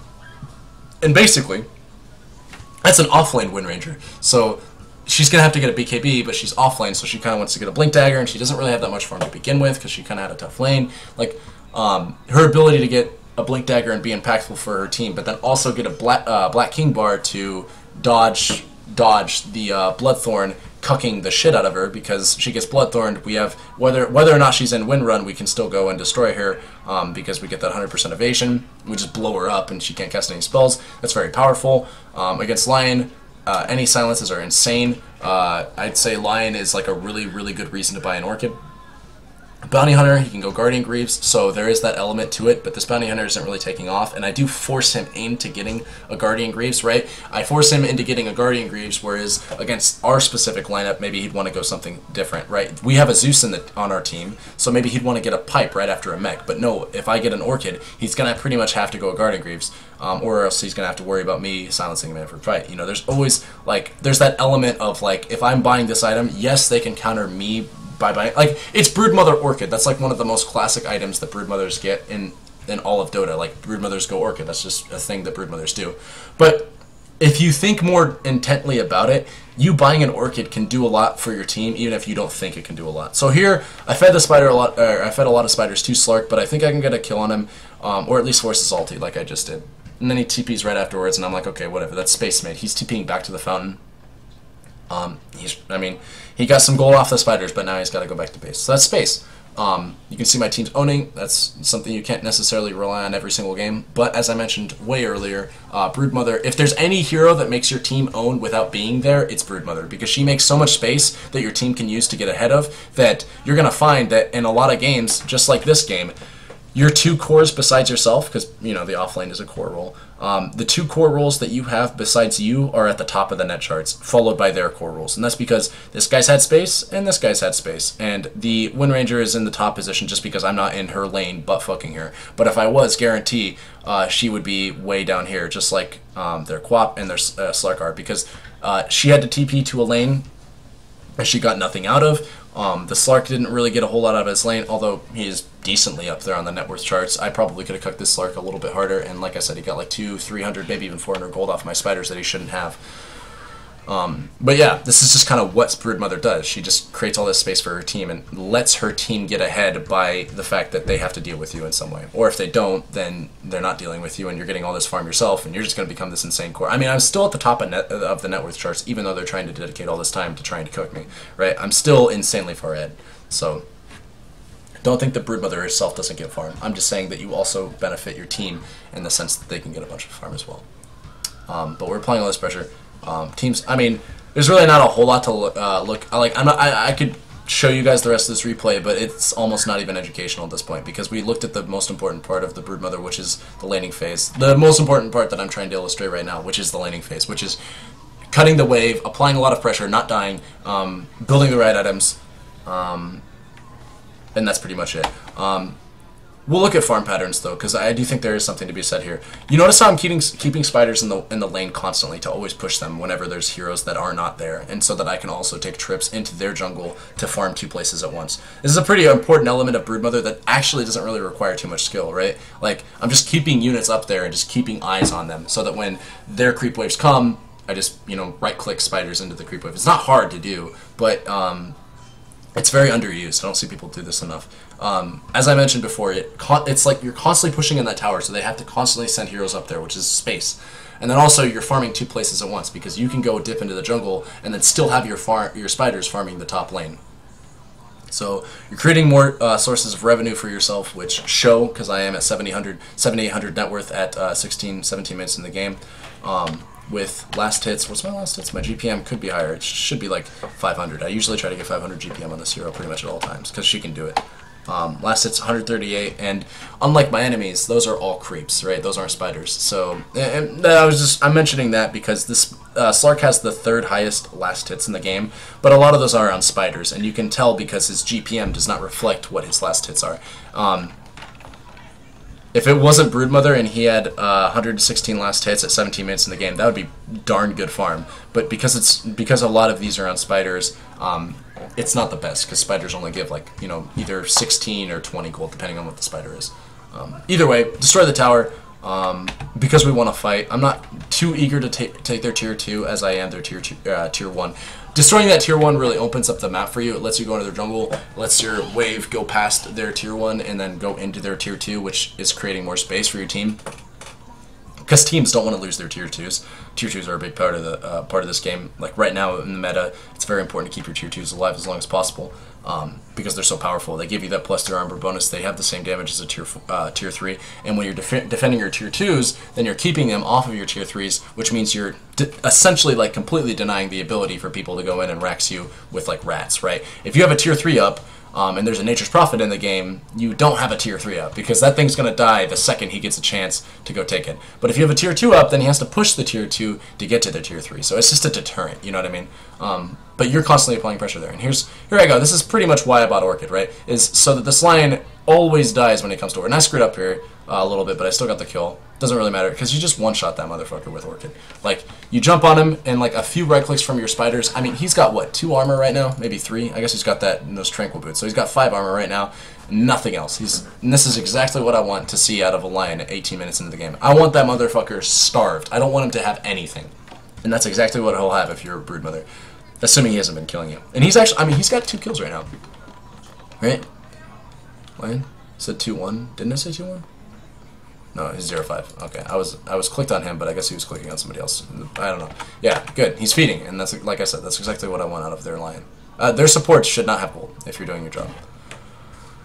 And then we just go back to farm. And so I know that he warded up there, so I think I do get sentries eventually. But like, because I saw him go up there and ward it, or I told my team or some crap like that. I'm pretty sure we deal with that vision, because I don't like to usually keep or let enemies have vision. I get tracked here and I'm kind of afraid, just because anytime I'm tracked I know they can see me. But you know, play safe and play smart.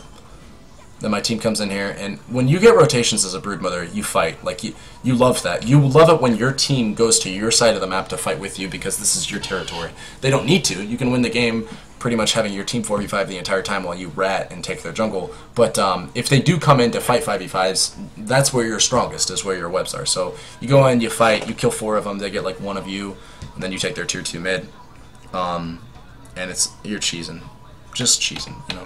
Everything is cheese. And so yeah, I don't think there's too much else to see in this replay. We just kind of dominate. Like I mentioned, I often don't consider Orchid to be a first buy, like must-have in every single game, but I won't hesitate to buy it in a game where it's such a good buy, where their Quap has to go Yules, so she isn't a huge damage threat. And like, look at their team right now. Are we really afraid of any of them, given the fact that like that Quap has Yules, the Lion's what, level 5? He just hit level 6. Slark has a Shadow Blade, and he's going Orchid next. Their team literally has no damage with Quap Yules, and this Slark is going Orchid.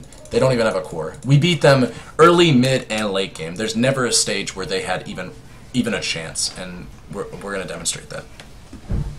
But I don't want to demonstrate that because there's really nothing else to look at. I went Echo Saber. We'll talk about that in a bit, but I just want to get into the next replay. So let's scroll down. I wonder what replay this is. Kind of want to. I probably shouldn't have. Here, you're seeing it again. I think that was like this one. I don't know. Like I said, I wanted to go into order, or I wanted to go in order, but that was this one, right? Yeah. No. Yeah, that was this one. Wait, okay, so we'll go to this one. It's a very good replay to watch. So, because they didn't counter me. I think I actually picked after the Centaur, but you'll see this goes to show how you can lane. This goes to show that the game is not lost if they have a lane counter. I'll say a lane counter. I don't think that Centaur is like an absolute. He's not like Axe or Legion Commander, but he's a very good hero to lane against a Broodmother because he does kind of the same of what Legion and Axe do. He just doesn't give a fuck about your lane. So, yeah. Actually, I kind of want to scroll just a little bit back around just to see, like, I picked Broodmother into this just to prove that point. I think I fast forward a little bit.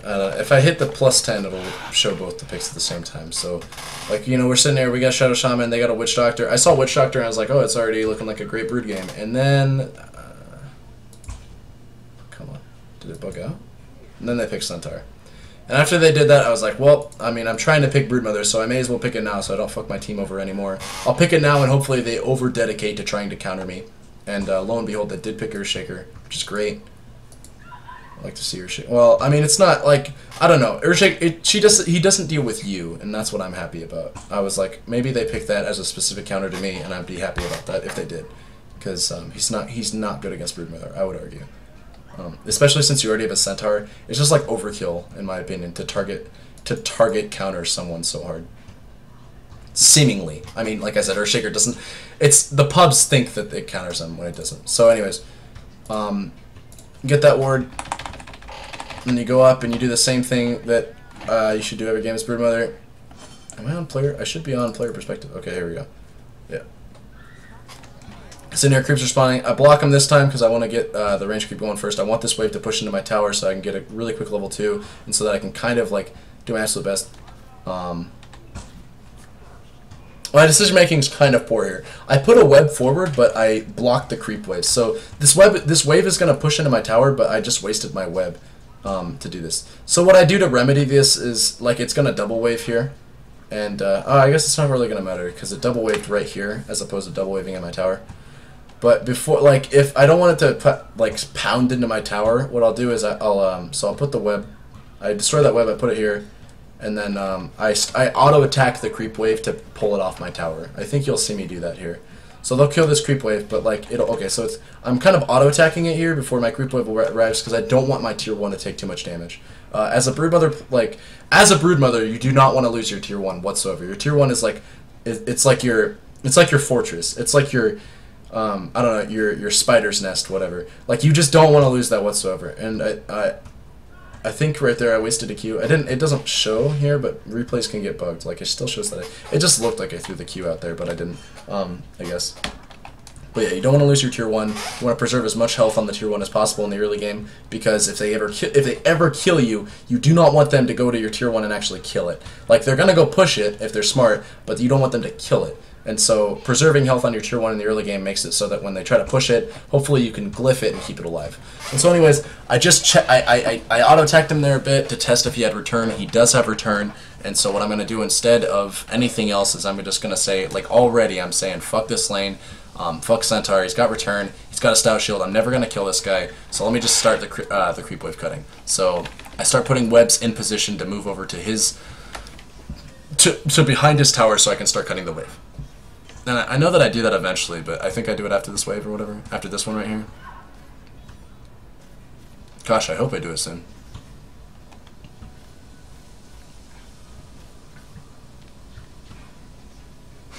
I'm not going to do it soon. Perhaps I should just, like, I want to get every single wave's worth of EXP, but at some point you should just say screw it. Yeah, you should just say screw it and keep your hero over here, but then move your spiders over there when you get enough spiders to be able to take the wave on its own. And that's what I did. I was waiting until I had enough spiders to be able to take the wave so I could keep my hero here and get all the EXP, but so that I could also take the wave oncoming with just my spiders. And so...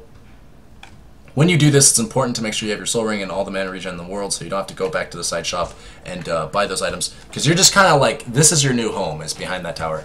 You're going to farm this easy camp and keep your spider count up high, and then you're going to keep farming their wave. And there, I was just a little late, so I pulled it. I mean, I don't even really care that the tower hit me like 5 times there. I do care that he just got all that gold, and that was a big mistake, but I don't even mind. What I'm trying to say is I don't even mind going under the tower and pulling that extra creep back here so I can get every little bit that I can. Because I'm trying to keep the creep wave right here. That's what this is exactly where I want him to be. This is where I want to be, is right here. Because here I know he's gonna stay there because he doesn't want to miss creeps. He's not gonna come over here and disrupt me because he doesn't want to miss creeps, I guess. He doesn't have the opportunity really to go to the side shot. He's got to sit right there under his tower or right there. And if he's Axe or Legion Commander, he can go out because he's got more health. And I guess in this case, you know, he's not losing too much health. Like, he's Centaur War Runner. You know, he's a pretty tanky hero. He's got a stout shield. And he's going this heavy regen build in the early game. This is what I think kind of lost them, the game, is that this guy didn't, like, and this is why I think you should pick Brood into, like, Axe and Legion at lower levels, is because they don't, like, the people that you play against won't know too much about the counter, the matchups, so to speak.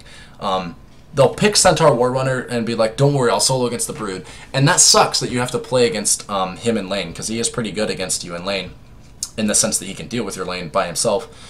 But they might over-devote like, I don't think this guy should build as much regen as he did, and you'll see what I'm talking about. I think he goes like a pipe first. I think that's stupid. I think all he needs is like a ring of health at most, and then all he needs to do after that is just buy like maybe just tranquil boots or some crap like that. Although he is constantly taking the damage. Like, really, if he went tranquil boots, blink dagger, that'd be what I'd be afraid of the most, because that means that he can just now pressure my team and all that good shit. But he didn't do that. So, anyways, against lane counters, I love to go Midas first before like anything, even boots, and that's because I'm trying to farm, dude.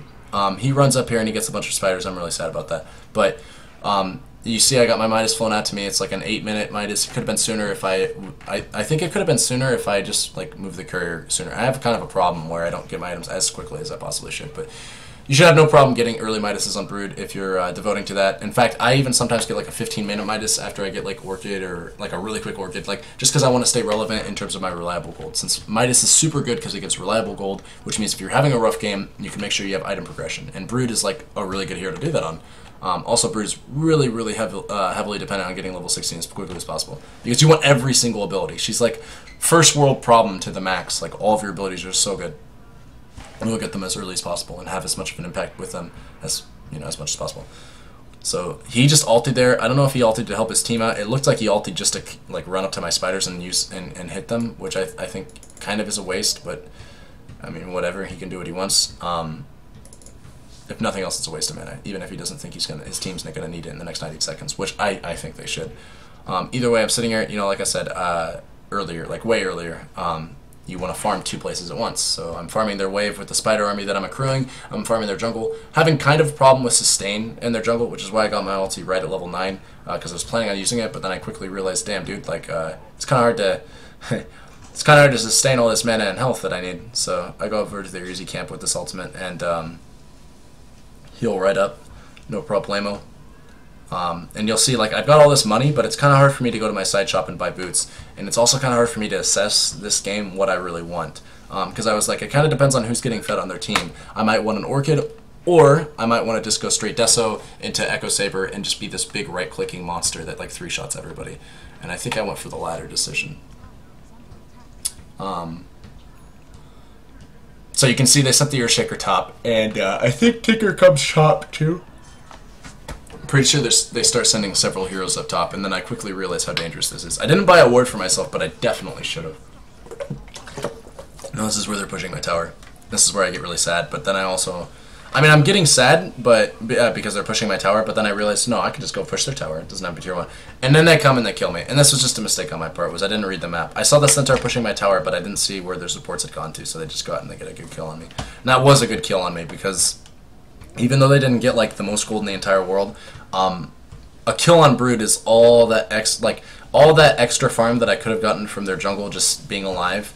Like, because Brood can farm 2 places at once, and there is no downtime on Brood's farm, because you're farming their jungle. So you always want to just be in their jungle, farming their jungle.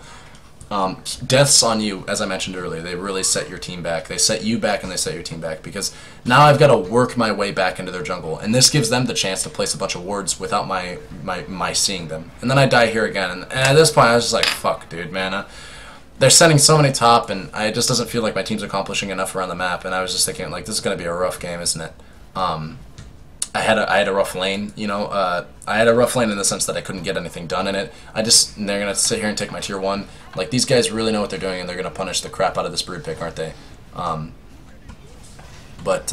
like, just everything going on right now just felt really bad, and it felt like this was going to be a rough game to win. But, we end up winning it, so we'll talk about kind of ways in which that did happen. There are some noteworthy points to be made here, right? So they're applying a lot of pressure to my lane, but I still have the most net worth in the entire game, and a lot of this is extended. A lot of this has extended itself from the fact that I am playing Broodmother and I was farming so efficiently earlier. I was farming their jungle and their lane, or I guess the lane, at the same time. I think I do die here. That was a dumb death, absolutely. If I don't want to say the first 2 deaths were dumb, that was absolutely a dumb death. I was way too aggressive there. But regardless, like, I don't have the highest net worth in the game now. Now the Centaur does, because he's killed me like 3 times. But I did have the highest net worth, and the reasoning for that, and you will often find yourself in situations like this where you'll just be so outrageously farmed as the offlaner, is because, as I mentioned earlier, you are farming their jungle and their lane at the same time, and potentially getting a lot of kills as a result of it. So you don't want to die ever because you're going to feed a lot of net worth, and then oftentimes when you die, you're feeding a lot of spiders with your death because you're going to have spiders nearby.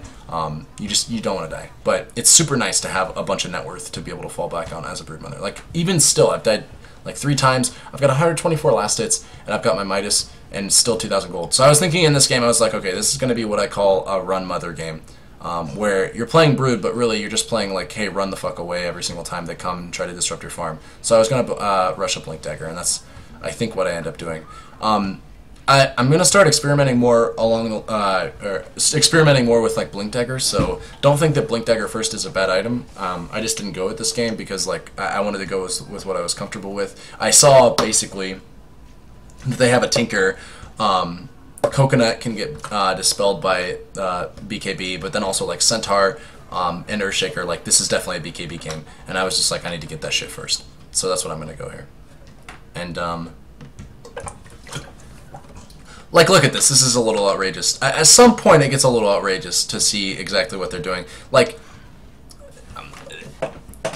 it's not good that they're getting as much as they are out of these exchanges, but it is still space. Like, there's something to be said for the fact that, like, those guys were dicking around top so long, and all they got was a tier 1 and a few kills. Like, it's literally 20 minutes into the game, and all they've got on our side of the map is our tier 1 top, right? To be fair, I don't even have their tier 1, but they've dedicated a lot to this cause, and so, you know, your team can get a lot out of this, is what I'm trying to make the argument for. I'm not trying to say that it's super good that they're doing all that they're doing, but there is something to be said for that. And so you're there, they're going to contest our Ancients, we get a little bit of gold out of it. This is a great little kind of comeback session of us killing that Witch Doctor and still getting our Ancients. Like, our Sven just shot up on net worth because he was able to get his Ancients. That's great, and I'd say if you wanted to look for reasons why we do end up winning this game, maybe that's one of them. But we're also trying to look at reasons for why Broodmother's a good hero, so we're not going to focus too much on this. This is like what I hate, right? Is when they start centering the shit out of their jungle and start using dust and devoting like all this time to killing your spiders, and even if they don't kill you, they just keep killing your spiders. The reason I hate that is because that makes it worth it. As a Broodmother player, when you demand all this attention from the enemy team, you do so with the intention of never dying and never feeding your spiders. When they are able to kill you, it's really sad. Like, it's really a sad story. So you'll see, like, I'm trying to make that move into their jungle, but I just can't do it. And I think I do test the waters maybe one more time before I eventually just say fuck it. Because you can very easily lose a game as Broodmother, like I mentioned earlier. You can very easily lose a game doing one of two things. The first is dying a lot, right? Dying even so much as like 3 times is really difficult, and I'm at 4 deaths. But then the second way is you just like keep feeding the enemy all this extraneous gold. Like, if you feed 20 spiders, which is not a hard number to accrue as a Broodmother, between Spiderlings and Spiderites, that's like a kill and a half. So even though you might not die in that situation, that's still basically a kill's worth of gold. The only difference is that you didn't die. And so if every time I am dying, I'm feeding not only my spiders, but my Spiderites, they're getting like, you know, 2.5 kills worth just by killing me and my spiders to go with it.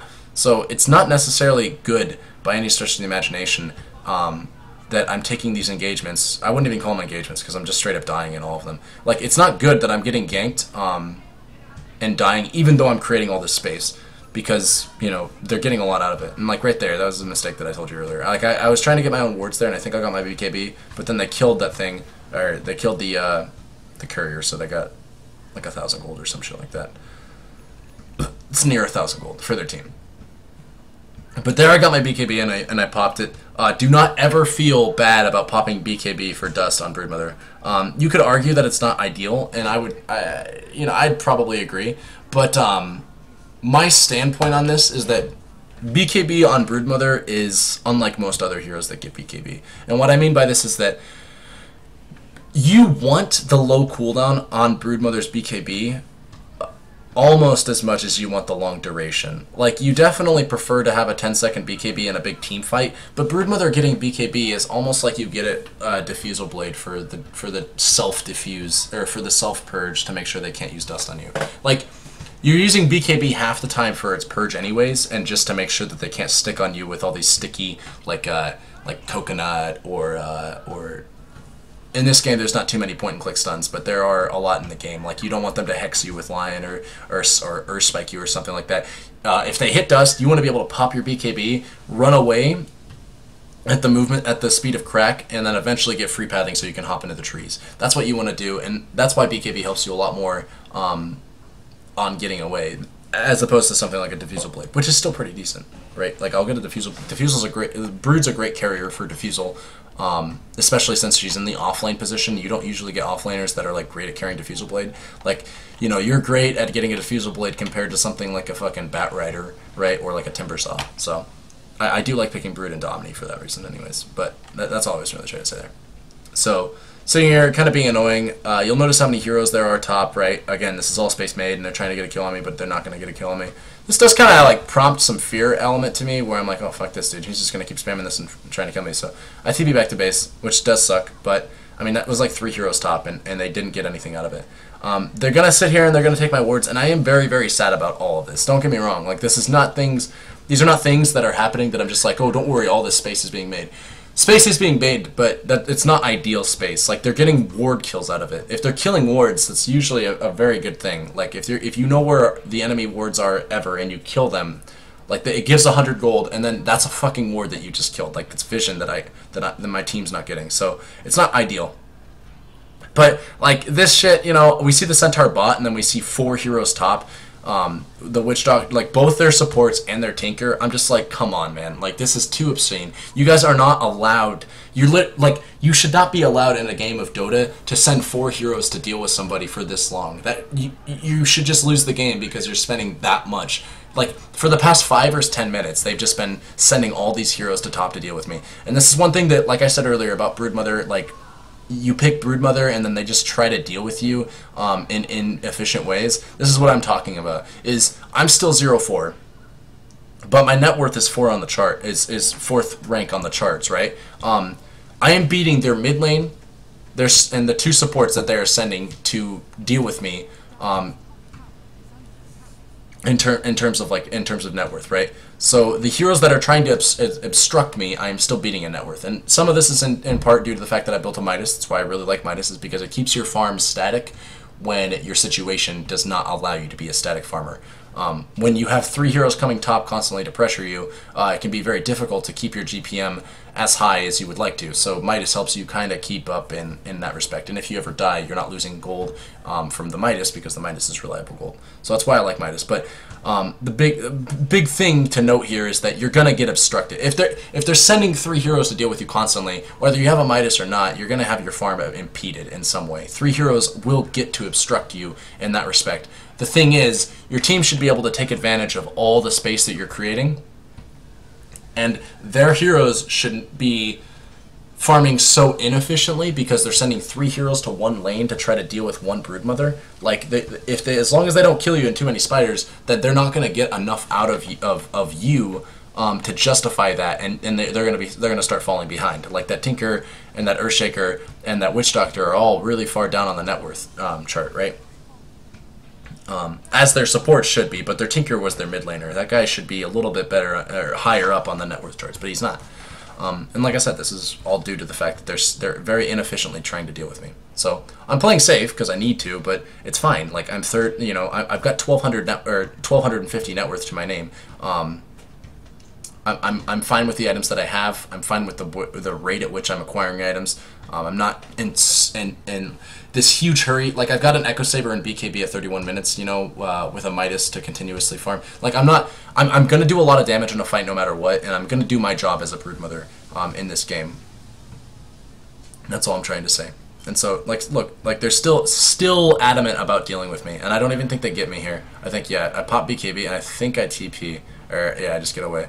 Right, and that's 3 heroes again, at least. Tinker and Jugs over here inefficiently farming the jungle because I'm taking his camps, so what, he gets like 1 camp there. Like, my Sven is 3,000 ahead of that Jug, but more importantly, he's like 5,000 ahead of every single one of their other cores in the game. Centaur, he's like 4,000 ahead of. Tinker, he's 5,000 ahead of. My Sven has a big item ahead of their mid laner, right?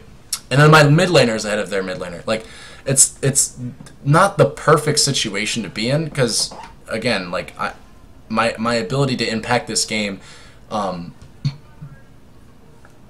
is sort of dampered in the sense that, like, I can't kill any of them or farm their jungle drastically, but I mean, I can certainly cause a ruckus, and the only person that is competing with my spend and farm is me, right? I'm the second net worth, or second position on the net worth charts. I guess you could argue that Centaur and that Jug are kind of giving me a run for my money here, but my Sven still has like a big item on all these guys. My Sven is very farmed right now. He just doesn't know it, which is why he's talking in all chat as much as he is. But yeah, so I've got 3,200 gold. There's something to be said for the fact that I'm got all this net worth, but I'm not making use of 3,000 of it.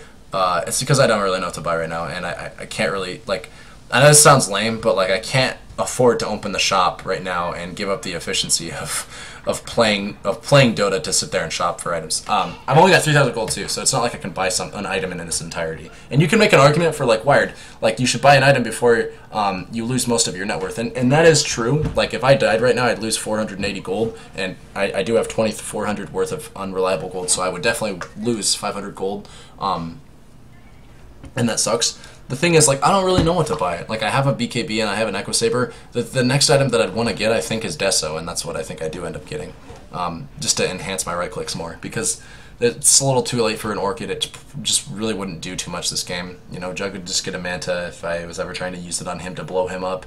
I wouldn't want to use it on the Centaur. I could use it on Tinker, but, you know, I don't really have a reason to get it for a 1,200 net worth, or a 12,000 net worth Tinker at 36 minutes in the game. So, regardless, we're still playing the bitch game because I don't see any of their heroes on the map. Taking what farm I can, and still applying pressure to this lane, so they have to send heroes here. If we take a look at their side of the map, like, my team's going for Roche, and they're going to contest that Roche. So once I see that, you bet your ass off I'm pushing their Srax. I don't think I take it, but the principle applies that I'm taking heroes. Like, see, they had to Glyph, and then they send their Centaur over here. And now, without their Centaur there, without their Centaur ulti, like, my team can handedly take this Roche, right? Not necessarily all because of the Centaur, but, like, the Jug rotated up. They lost their 2 supports and they backed off from the Roche, and instead of trying to re-engage and see if they could steal the Aegis, they were just like, fuck this, I'm gonna go farm top because it's pushing, right? It's the space that you make as a Broodmother that you need to pride yourself over. And, you know, my Sven is by far, at this point, the most farmed hero in the game. Like, he decisively, takes the cake in terms of his ability to have an impact this game compared to every other hero on the game. Like, I was kind of close before, but now my Sven is, like, the only person competing with his farm on their team is Centaur, and that's a bad sign when your Centaur has to carry a game. And he can't even really carry this game. Like I said, my Sven is still so much more farmed than him. So I run over here, they kill some spiders, you know, but they're not going to kill me.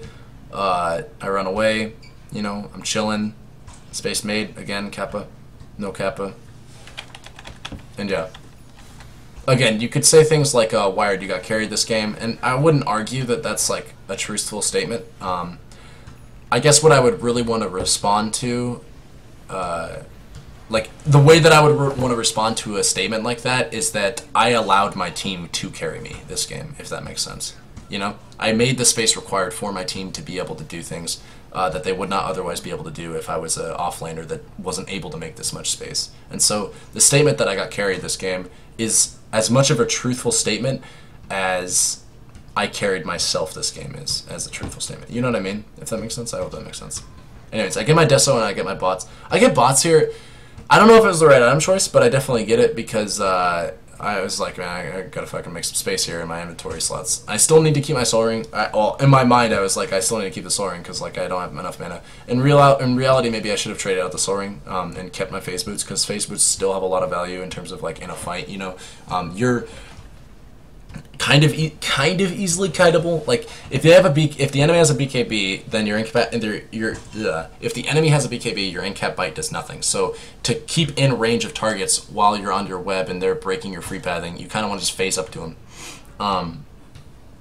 And so it's very powerful to have something like Phase Boots in your inventory for that reason in the later stages of the game. But I was thinking, you know, I'll just get bots and increase my non-free pathing movement speed. Like, when they break it, bots, you're not when they have your movement speed, just like tranquil boots, except for not entirely. Like tranquil boots give you 90 movement speed, but only 45, I think, 40 or 45, whatever the normal boots is if you get attacked.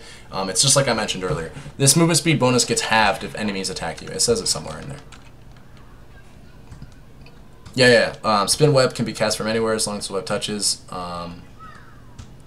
Sorry, if damage is taken, free movement is disabled, and the movement speed increased is halved for 6 seconds. Which means basically you're not max movement speed anymore. So what you can do to increase your not full movement speed is nice, and basically bots is the only item that I can think of that would increase that, right? Like it increases your movement speed by 100, by a factor of 100. So when we can just test, I don't know what my exact movement speed is going to be if I get attacked, but it should be something like 450 or something like that. Hopefully he comes in here and attacks me so I can just see. I don't think he's going to though. He's tending to the other side of the map. He's not going to even like right look at that. Okay. Yeah, actually, no, wait. Okay, yeah, they definitely attacked me there. I have 5. You are always max movement speed with bots when you're on your webs, basically, is what's really powerful about bots. Is when they attack you, they don't move you down to like 470. You're always at max movement speed if you're on your webs, which is really powerful. And so, yeah. I mean, this game is just a cleanup at this point. Like, my Sven's way too farmed. And I know that we weren't looking at the fights that my Sven was in because we were trying to look at the movements in which I'm making to make the space for the fights to be really good. Like, here's a great example, is like anti-mage. You ever play a game against an anti-mage that just like constantly split pushes around the map? And what he does is like, he'll threaten your racks, so you have to send like 1 or 2 people back when you're trying to push a tower, and then once you send those 1 or 2 people back, like then he'll TP into the fight that you guys were about to take, and then like completely demolish it. Like he'll go from your team trying to fight a 5v4 because you're like, it's okay, anti-mage isn't here, let's fight a 4v5, and then you'll be like one of your teammates will be like, fuck, he's taking our racks, I gotta TP back, and then somebody else will TP back too, and then all of a sudden, a 4v5 will turn into a 4v3, and then he'll TP back, and then make it a 5v3, and then I'll just crush the team fight himself. That's kind of like what Broodmother does a little bit, except you don't TP into the fight, you just keep pushing.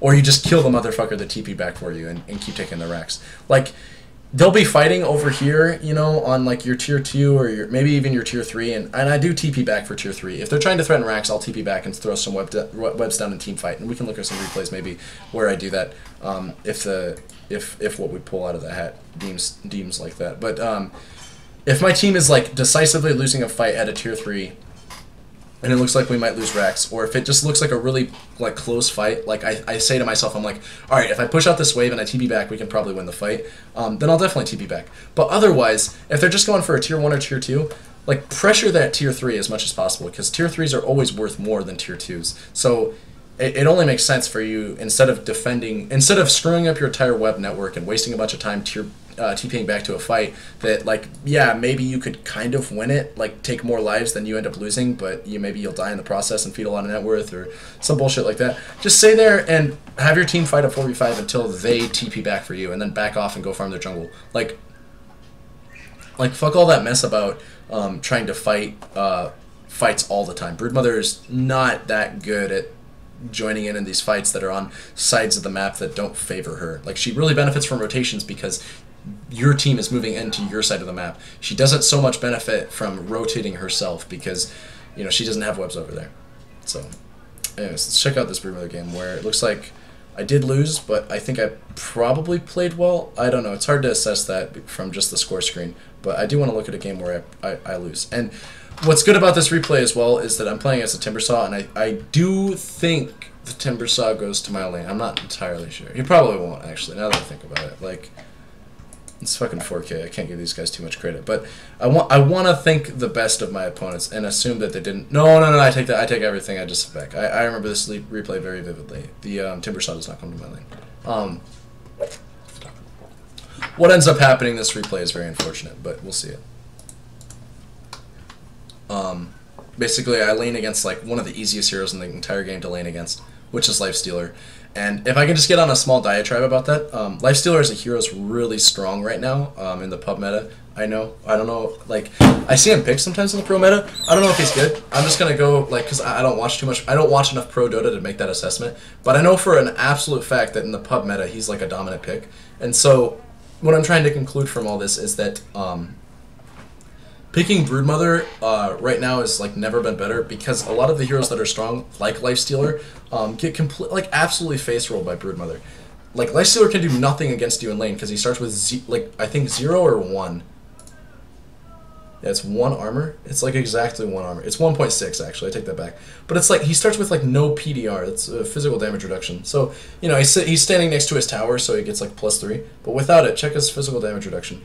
He's at 8% physical damage reduction. That's absurdly low. Like he can do nothing against your spiders. He can buy Stout Shield, but it doesn't matter. He can buy Poor Man's, and in fact, I'd say Lifestealer, if you were gonna lane him against Broodmother, he needs to have a Poor Man's Shield. But he still doesn't do anything. He has no AOE. He lifesteals on your spiders, but barely. Like it's not even like, if you have enough spiders beating on him, you're gonna beat him down more than the spiders will heal him. Lifestealer is literally fresh meat as against a Broodmother. So absolutely pick like against Slarks and Lifestealers. I love to pick Broodmother because she's so good against both those heroes in lane for slightly different reasons, but essentially like they both have the one thing in common that they have like no armor, and that's why I love it a lot. So anyways, check my perspective, get the ward, get the sentries, same items, all that good shit. Mute the, I can't remember why I have my enchantress mute. I think she was like speaking some language I didn't understand or something like that. So drop your sentry, see the lifesteal over there, he's cutting trees down, that's whatever. And they have an Earthshaker in lane, I'm like, oh my god, this lane is so terrible, I can't wait to own this lane because Lifestealer, like I just mentioned, does nothing against you, and as I said before, Earthshaker does nothing against you in lane. He's got like 1 AoE nuke, it's Fissure, and that's it. His enchant totem it doesn't even have the stun component attached to it until he gets Aftershock. And even when he gets Aftershock, what is it at level 1, like 25 damage? 50? It's 50 damage at level 1 if he uses enchant totem. And that's assuming he hits your spiders. It's so hard to hit enchant totem like against really quick targets like Broodmother and her spiders. So he'll never hit you in lane with it. So you only have to worry about Fissure, and he can't spam Fissure because it costs way too much mana. So, super nice to see your Shakers in lane against Broodmothers. So we're sitting here.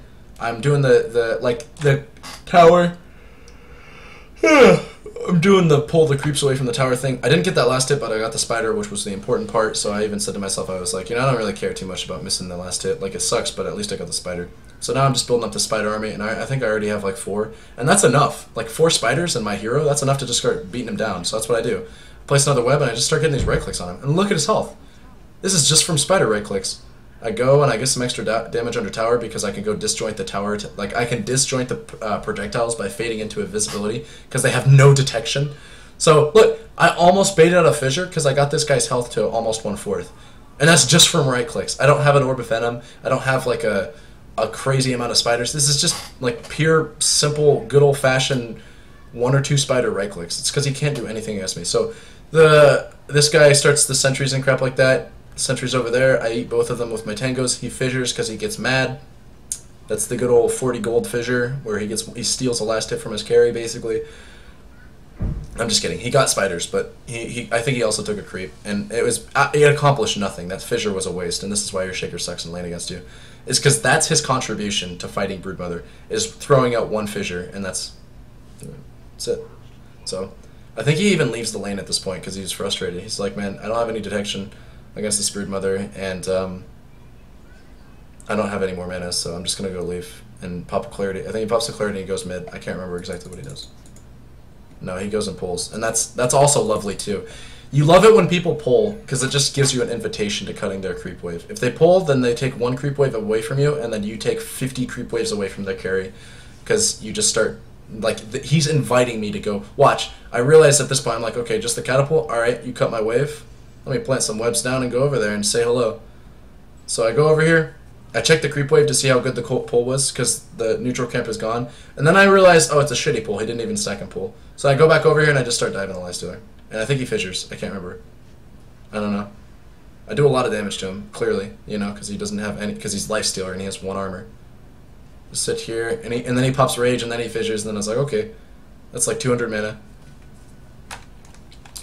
We'll fast forward a little bit. You know, getting last hits. preparing the webs to be able to dive him if I need to. I think I'm being a little bit too stalwart about like I just fed all of my spiders. This was kind of a mistake. I dedicate a little bit too much to getting a little bit too little. Like, look at this. Like, I'm just kind of wasting my time here, and this is pointless. Like, I got him low and all, but like I should be content with that alone. Oops. I should be content with sending him back to base.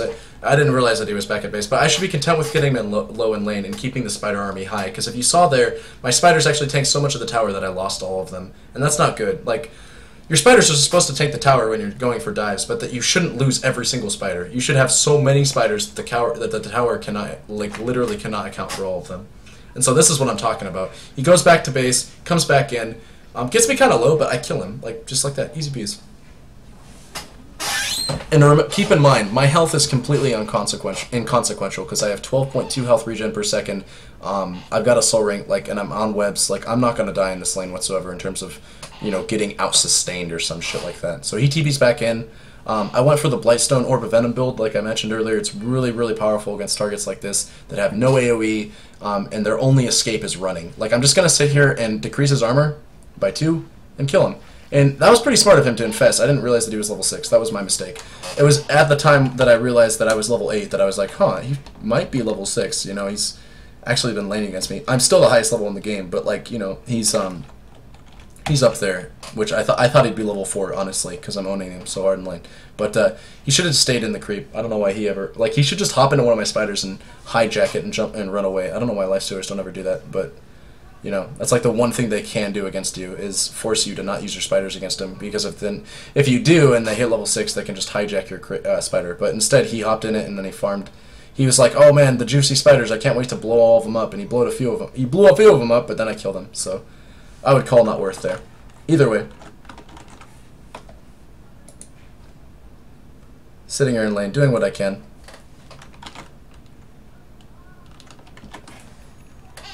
Getting my Midas. I can't... Oh, yeah.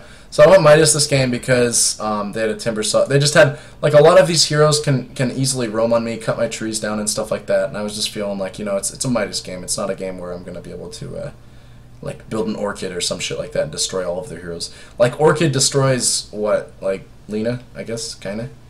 Like, if I can get the jump on Lifestealer, I can silence him and try to burst him down. But Orchid doesn't make you as much of a carry as just simply going like Midas into Deso Echo Saber does. Orchid's kind of about bursting the target down in 5 seconds, whereas Echo Saber's about bursting the target down during your ulti, which is 14 seconds. A really important thing to note that I haven't really talked too much about in terms of Broodmother skills, because like I said, if you're looking for a Broodmother guide, you're probably looking for like an intermediate to expert way to play. Like, if you came here as some sort of substitute to reading the Dota 2 wiki about Broodmother, then it's not why you shouldn't be doing guides for that. Like, it kind of irks me when people literally know nothing about something, and instead of looking information up by themselves, like for their own self, like instead of looking at the bare basics up for themselves and then looking for intermediate guides, I'm sorry, I'm kind of having a hard point on it, and I just died there, so this is something that we want to talk about. But whoops, I hit the jump ahead button. That was a mistake. But yeah, there's a little bit of like irkage that kind of goes on when people are looking for beginner level information from people when the information is available. So if you're looking, like if you're kind of perturbed by me because I haven't really explained Broodmother's abilities, that's because this is very, very easily accessible information. Like, you could just literally, I mean, here, I'll do the guide for you, boys. Go to monitor capture. Just type in, like, if you want a Broodmother guide in terms that will tell you what every single one of her abilities do, just type in Broodmother Dota 2, and then click on the very first link, and boom, you can read up on all of what these abilities do. You don't need me to tell you what these abilities do. You need me to tell you how to use them and what to do, and that's what I'm trying to do. And so, kind of breaking from the fun of that and telling you guys a little bit about what Broodmother's abilities do, but more so talking about the ability itself and how you want to use it, is Insatiable Hunger. This is what makes you a core. This is what makes you like insanely strong in fights. It gives you basically a free Satanic and like 120 bonus attack damage. It's insane at level 16. And even at level 11, it's pretty gross. Like 90 extra damage is insane. And the lifesteal is really nice too.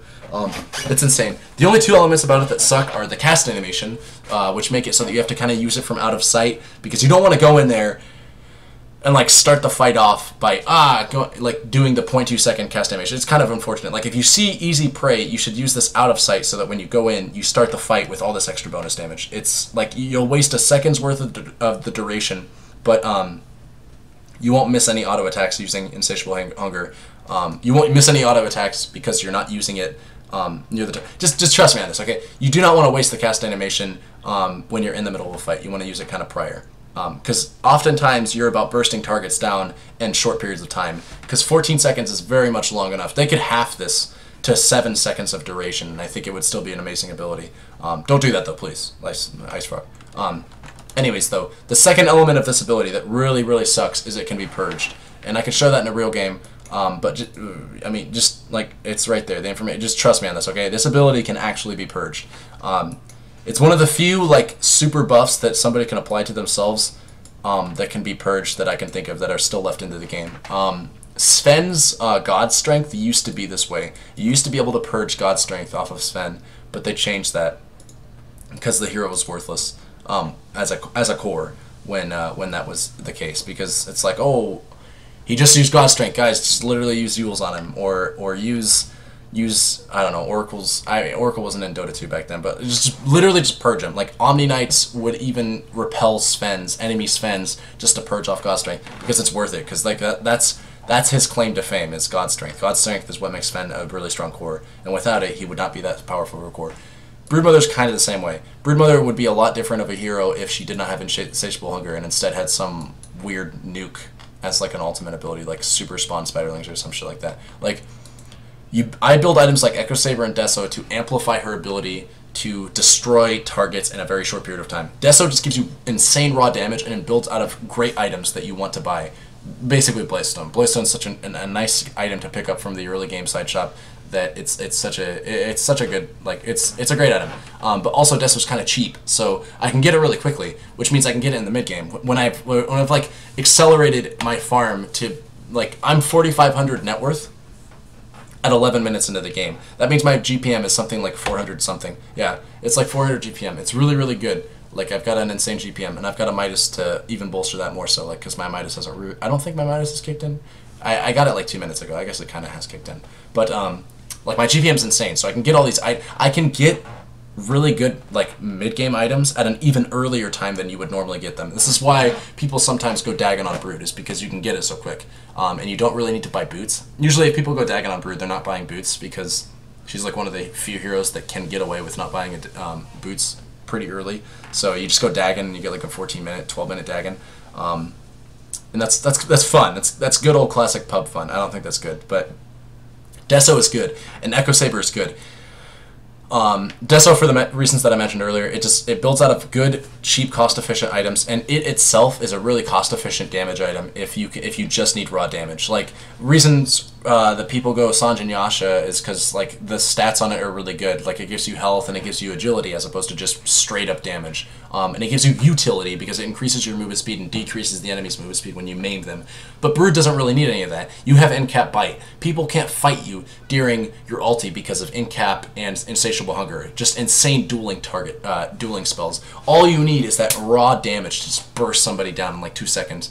And that's what Deso does. Deso plus Insatiable Hunger, just you maul targets and like it's not even fair. They don't have any chance to survive. Same thing with Echo Saber, but for kind of different reasons. Echo Saber gives you we can just look at the item. It's a sick item. I think it really brought a lot to the table of what Broodmother is and what she wants to do. Where is it? Echo Saber. Echo Saber's, I like it a lot, but for different reasons that I like Deso. So for starters, like, just to clear the air, right? The reasons that I said Deso are good is because it's a super sick and cost-efficient raw damage item. Like, for 3,500 gold, you're getting 50 plus damage, but then 7 armor reduction is absurd. And especially since it applies the armor reduction before it applies the attack, if I recall correctly. So that's not just 50 plus damage, it's like more than 50 plus damage, because you're going to apply the armor reduction too. I mean, not really, but you know what I'm saying, okay? Like, it's a lot of plus damage. Echo Saber's way cheaper than that. Echo Saber's like 1,000 gold cheaper than Deso. But then also, this is huge, it gives you the double attack. That's like the main reason. And the slow is pretty nice to keep up with people, but you already have in-cap bite. I don't buy it for the stats, although the stats are sick. Like 10 int really helps you, 75 mana regen really helps you. It builds out of a freaking Oblivion staff. 10 strength is pretty sick, I'm not gonna lie, I like it a lot. Attack speed, super sick. Damage, super sick. All that shit is super sick. But the double attack basically means that you get 240 bonus damage from Insatiable Hunger. You pop Insatiable, you hit them twice with Echo. The burst is absurd. With Deso and Echo, like, you will kill people so quickly. Doesn't matter if they're core, doesn't matter if they're... You are insane. Like, it's gross. And they're both relatively cheap items that you can get pretty quickly. Phase Boots, Deso, Echo, or Echo, Deso, depending on what the game calls for. If you need more stats early, you get the Echo. If you need more damage early, you get the Deso. Either way. And Deso also gives you a lot of options for tower pushing, too. Don't think that I just get... I mean, both of those items apply on towers. It's another really, really super sick item, or reason to get those items. But with those two items in a BKB, you, like, three-shot everybody. It's gross with Insatiable Hunger up. But if they purge your ulti, this is the main thing I was trying to say. If they have a purge on their team, or if they know what to do against Broodmother in the mid to late game stages of the game, I mean, the way you counter Broodmother, like I mentioned earlier, is you just fight her early. But if you don't want to do that for whatever reason, and you want to counter her in the later stages of the game, pick something like Oracle before she gets a BKB. Because every fight, if you just fortunes end her, after she's used Insatiable Hunger, and you have vision over her, she will just do nothing. Because a lot of what this hero relies around is like her ability to do damage during her ulti. Like, outside of her ulti, she's just applying in-cap to targets, right? Because she has pretty shitty base damage, and it's not like her agility growth is amazing.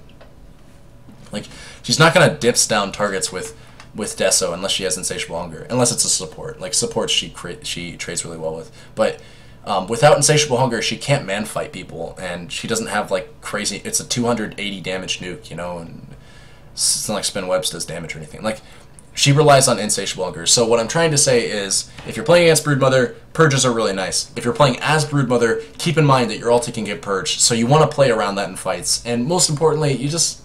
it's another reason to get a BKB. Like, a BKB is already insane on this hero, but one of the other reasons to get it is in games where you see Oracles, you see Omni Knights if they're going to put Repel on you, you see Dooms, although Doom purges you even if you have a BKB, which is unfortunate.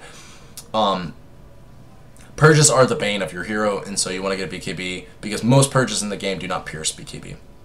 And that's why it's one of the main reasons why you need it. It's also sick because BKB purges yourself of positive or of negative debuffs rather. So you can purge dust, you can purge slows, you can purge all this bullshit that's coming your way that holds you back from being able to just right click and hug people with your teeth. Anyways, I died. It was at that time that I died that I realized, holy shit, my team is getting owned, and I mean, the net worth chart just speaks for that. I am the highest net worth in the game, but followed by that is all four of their heroes. The Earthshaker is the only person that's kind of getting the shaft a little bit in the net worth, but yeah, my team is having a rough time. I can't exactly remember, but trying to remember exactly how we lose this game. I can't remember if this Ember is, like, just really bad. I think this Ember is just really bad. I'm trying my absolute best to remember this guy. I don't know. We have an anti-mid on the team, too. He went Vanguard first. Is he going to get ganked again by an Earthshaker? I can't exactly remember, like I just said. I've said this like 3 times. I can't exactly remember how we lose this game, but I know that we do lose it. Yeah, so like this is one of the unfortunate elements of Broodmother. If the enemy can't deal with your lane, then it's completely possible that they'll just walk around and start roaming on your team and fighting 5v4. It's not unfortunate, like it's not like game, like that's not a counter to Broodmother. Like you can't just ignore Broodmother. I do think you have to deal with her somehow, because if you let her do whatever she wants and just try to fight her team, then she's just going to destroy your towers and farm up your jungle and become, you know, this net worth monster that like just towers over everything else. Like again, I've got 7,000 net worth, the most in the game right now. I could probably have more, but all the same, like I'm the most farmed hero in the game, which is saying a lot given the fact that their team is owning my team. Like you have to deal with her, and this is what they're gonna do: is they're gonna send Timber, they're gonna send Kunkka, they're gonna farm a little bit of my spiders. They're just gonna apply all this pressure to me, and my team still can't fight a 3v5. Like, let's check their team out. Yeah, they have. Well, I guess it's a 4v4 right now. It's not a 3v5. Why did I say 3v5? It would either be a 3v4 or a 4v4, but in that case it was a 4v4 because the timber was on me and I wasn't with my team, so it was just standard 4v4. Then the Lifestealer, going a really bad build. I think he goes Radiance with his Ancient Creep, just flying around doing stupid shit. This Lifestealer was saying earlier, he was like, GG, no farm, or something like, GG, no support. Yeah, support, easy game. I'll go feed PL, please go command, or some shit like that, I don't know. All I know is that, like, it's very common as a Broodmother player, or it's very common as a Broodmother that you'll just make people want to rage quit the game outright, but it's usually never that easy. If I'm making one person so mad that they want to rage quit, that usually means that everybody else on their team is dealing with my team, and that gets me scared because, like, yeah, I can dumpster one person in lane, no problem. That's what Broodmother excels at. But, I mean, the rest of their team is dealing with my team, and it just makes me weary. Unless my team can deal with their team, I'm not too happy that I'm only applying pressure to one person. And that's why I hate laning against just Axes and Legions, because I can't even dumpster those lanes. Ideally, as a Broodmother, I would want to lane against, like, 3 or 4 people, so that way, well, not 4, but like 3 people, you know. 3's the standard, tri-lanes and shit like that. So I'd want to lane against that many people so I can just hopefully dumpster all of them and then apply a lot of pressure to a lot of heroes so that my team can have the easiest time in the entire world. But nonetheless, in this game, you can see, like, you know, there's heroes kind of always on my side of the map. There's like 2 heroes over there. There's the Lifestealer, and then I just saw the Arcane Boots, which tells me like the Timber's over here too. Maybe not. I don't know. But, I mean, all of their heroes are on my side of the map except for, well, no, every single one of them is, right? I don't know. Looks like they're just pushing my top tower. So I just go over here and cut the wave. This is something you can do. I'm still farming their jungle. Like I said, like way earlier, like, it's so important to keep your farm up on Brood. You have every tool necessary in your kit to continuously farm, so you may as well do it. If they're pushing your towers, just farm. But when I say just farm, I mean farm, like farm heroes, not farm heroes, but farm the lane and push their other lanes. Like, apply pressure is basically what I mean. I could even shift mid here. Like, I'm trying to do this whole, like, farm their jungle and farm top thing, but I think what I should do is create, like, a lane, or a web highway from their top and their mid tower, so I can just farm literally just farm 2 waves or 2 lanes at once.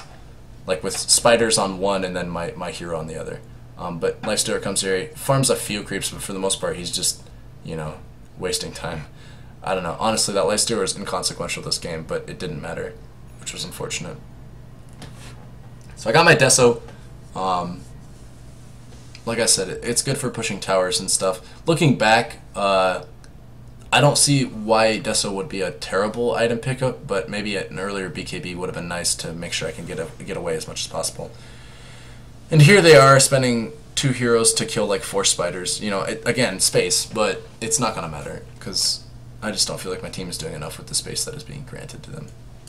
So, sitting here, like, see, it's like every time this Lena shows up, she gets a kill, and I don't know what's happening. This would be a nice little sanity break to see how bad my teams are. No, I'm just kidding. And we're just sitting there pushing, and Kuka comes, so he's like, I'll jump back here. And then Lena, like, walks out and uses him and kills him. I'm a little confused here. Now he's playing with fire, literally, Kappa. Does never run it out. Oh, never mind, he does. Just back. Okay. Okay. Yeah, I think she has a Shadow Blade. I remember her getting one. Nope, never mind. Just got an Invisor. That's unfortunate. But yeah. This is a common situation to find yourself in, where, like, you're trying to create all this space, but your team just keeps dying. In these situations, I think it's more important, more important than just playing Broodmother. You just kind of got to teach your team how to play. So, like, this guy has his Radiance, right? So it's going to be really difficult for me to farm waves, because he can just walk out and, like, breathe fire. Yeah, he's laughing, but, like, it's kind of, it's not a good, I don't think it's that solid of a build against Broodmother, but it is something that is kind of annoying, is that, like, if I keep spiders up, I'm going to constantly lose my free pathing. And you'll see, I just pop my ulti and I just start farming. Like, I don't even give a fuck. I see where, I kind of got a general gist for where their heroes are. I don't really care. He's going to do a static amount of damage with Radiance. I can sit here and farm the wave. I don't care. No problem if he shows up. What I care about is if their team isn't showing, and they're on my side of the map and they're trying to kill my team, I need to watch out for my team. I need to make sure that my team knows that, hey, they're not up here. You guys could all die because I'm not there, and you're fighting a 4v5 or a 4v4, and they're ahead, so they're going to win it. Just be careful. And so in these sorts of situations, it's more important than, rather than playing Broodmother, it's more important to play like how a ratter would play. And a ratter would, you know, a true ratter would never join his team, but a good ratter would probably tell his team what's up. So in these situations where I'm sitting here, we'll, whoops, I accidentally switched vision again. That button. In these situations, I don't know if I did this, but if I was better, I would be telling my team, I think I did tell my team, I was like, hey, yo, push, push, push, push, push. Because I saw the Earthshaker, I saw the Timber Saw, and I think I even saw Alina come top to try to halt my farm. And they succeeded, like, they got a bunch of gold out of that too. I'm the highest net worth hero in the game, 415 gold is all it shows, but they probably got more gold out of me with the assist and shit like that. Like, it's important. I can't sit here and tell you, like, how to use your webs or some shit like that to play the game perfectly and, like, dodge these sorts of situations, because these are rough situations to be in when you have 4 heroes looking for you and their jungle trying to kill you. I guess just get a BKB sooner and like, just use it very liberally. But more important than that is really just telling your team how to play in these situations. So, like, telling my anti-mage, saying, hey, dude, they're all on my side of the map, so be more aggressive. Like, take the farm that you wouldn't feel safe taking otherwise, because they're all on this side of the map. Like, go push that tier 2, go push that tier 3, go take a Rax, do everything you can to get all the farm that you need to in the time that you have been allotted, because we're on a ticker, and that, like, they know that you have an anti-mage, or that we have an anti-mage, they know that you're trying to make it late game, like, they know everything that we're trying to do, and they're trying to push aggressively and take the fights that they know that they can take, and they're trying to take space away from the one person that's trying to make it the most for you. Like, they're trying to apply pressure to me so that I can't take away space and apply it in certain, I don't know what the fuck I'm trying to say. I'm trying to make space for you, and they're coming and fucking that up, so you need to do what you can. At this point in the game, and from here onwards, this Kunkka is just going to keep saying thank you, Brood, for no reason. He didn't even really get that many spiders. I don't know why the fuck he just kept saying, and, like, you know, easy time, like, I don't understand why they do this stuff. I hate it so much when people see a Broodmother player and they just sit there and make your life miserable by saying, OMG, we're going to win the game and it's against a Broodmother, which means it's the Broodmother's fault, even though I'm 2-2, have the highest net worth in the game still, and I'm making all the space that I possibly can for my team. Like, don't get me wrong, I've made mistakes this game, but goddamn, I don't know. It just feels like in certain situations, like, you can do nothing, you know? But that's besides the point. I'm trying to tell you the mistakes that I've made and teach you guys how to play Broodmother. I'm not trying to sit here and tell you that it's my team's fault that I'm not 5K or some bullshit like that. For example, we can wind back and look at this fight. I think I made a few mistakes, and one of them was, like, not TPing back sooner. So I sit here, I'm making my webs up, I just respawn, and then I see them kind of fighting. And at this point, I should, like, only have my eyes bottom. I don't need to sit here and watch myself take mud golems. I need to have my spiders taking that wave and then look at this fight. So I look at this fight, they got 1 Rax, I'm like, okay, I'm going to start TPing back. So I start TPing back. Spider's still taking the creep wave, that's good. So I start setting some webs up, and I think already looking at this fight, I'm like, you know, we're going to kill this Timber maybe, or not Timber, the person that we X-marked, and that's it. That's all we should go for. So we go in, we do that. I've got this BKB, it's almost running out. Fight's kind of looking iffy, right? Like, the Echo and shit, like, yeah, this is, I don't know. It's a poor fight to continue onwards with. I should have probably communicated with my team that the only target that we should have gone for was whoever the X was on, because the X was going to bring back somebody in a very unfavorable location for them. I farm it up, I TP back, and yeah, looking at this, it's like, yo, I think that Lena's, or, I mean, originally I thought that Timber was, but it's, the Lena's got the X on her, let's just kill this chick, she's like super far into enemy grounds. She's all we need to do. I think I just kind of derped out there. I didn't immediately pop my BKB. I didn't, like, immediately start right-clicking her and applying MCAP bite. Like, this is such an easy kill, but after this kill, we just back off into the safety of our tier 3s. Because, like, we know that they have all their ultimates up. We haven't really engaged in a fight yet. And there's no way that they'd lose this when they've been winning every other fight before. I mean, they have fucking Kunkka Earthshaker, for Christ's sake. Like, that's absurd team fight. So yeah, fighting this team fight was probably a poor decision. They get the Echo on the Ember, killing him, putting him further and further behind. That Ember has the 3rd lowest net worth in the entire game. We get a kill on their Timber, and that was a godlike spree too, so that was nice and juicy. So maybe this was a favorable engagement. But I know that I could have played that better. And that was mostly it was just the derp round that I made when the chick came back down for mules. Regardless, though. And also, just in general, whenever you fight team fights as Brood, they're unfavorable if they're on your side of the map. Just, like, as a baseline, they're not usually good because you have to reconstruct your webs, and it sets you far behind. And it sets you behind in the sense that, like, you lose a lot of your momentum in the lane that you were in. So, like, this fight has to be really good to make up for that, if that makes sense. We can't just trade evenly and be like, oh, that's fine, because, like, I lost a lot of my webs up there are destroyed.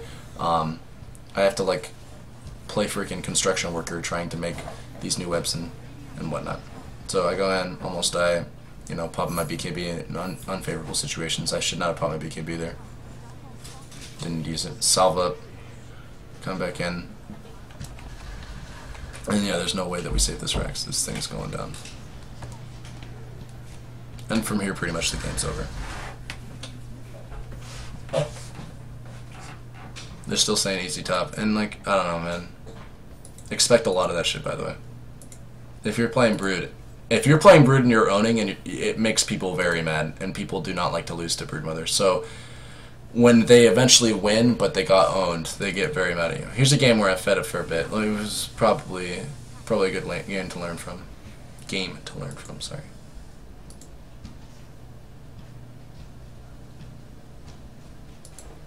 Okay.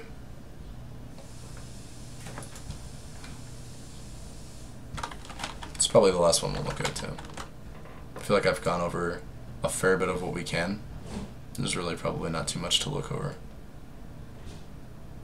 But we'll see. Alright. Skip ahead. Actually, I kind of want to see when I pick Brood. Picked her first, maybe? No, I picked her second. Picked her after I saw the Slark pick, because it's another Slark Lion lane. I mean, this is really all I need to see. Oh, yeah. Actually, I don't know if we want to look at this replay. This is an unfortunate replay for several reasons. First and foremost, I was on tilt when I played this game. This was, I think, the game after the last game. Like, the game that we just looked at, the one where it was 7-4, I think was played, and I didn't feel like... I was kind of mad about that game. Yeah. This is after this game, and it was after this Earth Spirit game that I played where I felt like I was carrying my team. Like, in all these games, I feel like I'm carrying my team, and so I was on tilt when I played this game. And this was an easily winnable game that we ended up losing because I played very poorly in. And we'll talk about that. So I got pulled the Tango. Can't remember who pulled me the Tango. Was it the Skywrath? No, it wasn't the Shadow Shaman. I don't know why he pulled me Tango, but he did. I get a ward, I place it, and now I don't like Broodmother in dual lanes. She can work in them, but she really prefers that solo EXP. And if you dual lane with somebody and you don't get really far ahead, and the dual lane partner that you're with leaves the dual lane, you can very easily just like lose the game off that because you're now on an equal footing in levels, and generally speaking, you're behind where you should be in levels. Like, you want levels and you want them quick so you can push and cut waves quick for your team. It's hard to do that if you're like level 6 at 8 minutes in the game. So this Skywrath mage wants to dual lane with me, and so I'm already kind of perturbed about that. I think I told him at the start of the game because he put his icon up there. I was like, "Yo, dude, you should definitely not be doing this," and he does it anyways. And regardless of that, right? Because it sucks that he's doing this, but that doesn't mean that we lose the game. It does not mean, like, there's always a chance. It's a 4K game. Like, these guys are shit at the game. I'm shit at the game. Everybody's shit at the game at 4K. So you can make anything work. I thoroughly believe that. If I'm playing support Shadow Fiend, I can make that work at this MMR if I'm good enough, right? If I play well enough. So there's no reason for me to, like, throw a fit and play poorly because of that. And that's what I did this game. I mean, I didn't really throw a fit and like sit there and rage at him, but I made internal excuses for myself because I was underleveled because the Skywrath mage, and that's something you should never do, right? You should never join a game with like all these grievances internally, even if you don't voice them. It's not like I was sitting there saying, Skywrath mage, go kill yourself or some shit, but I definitely was perturbed at him, and I definitely made it known to him that he should not have dual laned with me in one way or the other, and it's unnecessary. If I wanted to increase my win rate, I wouldn't have done that. One second.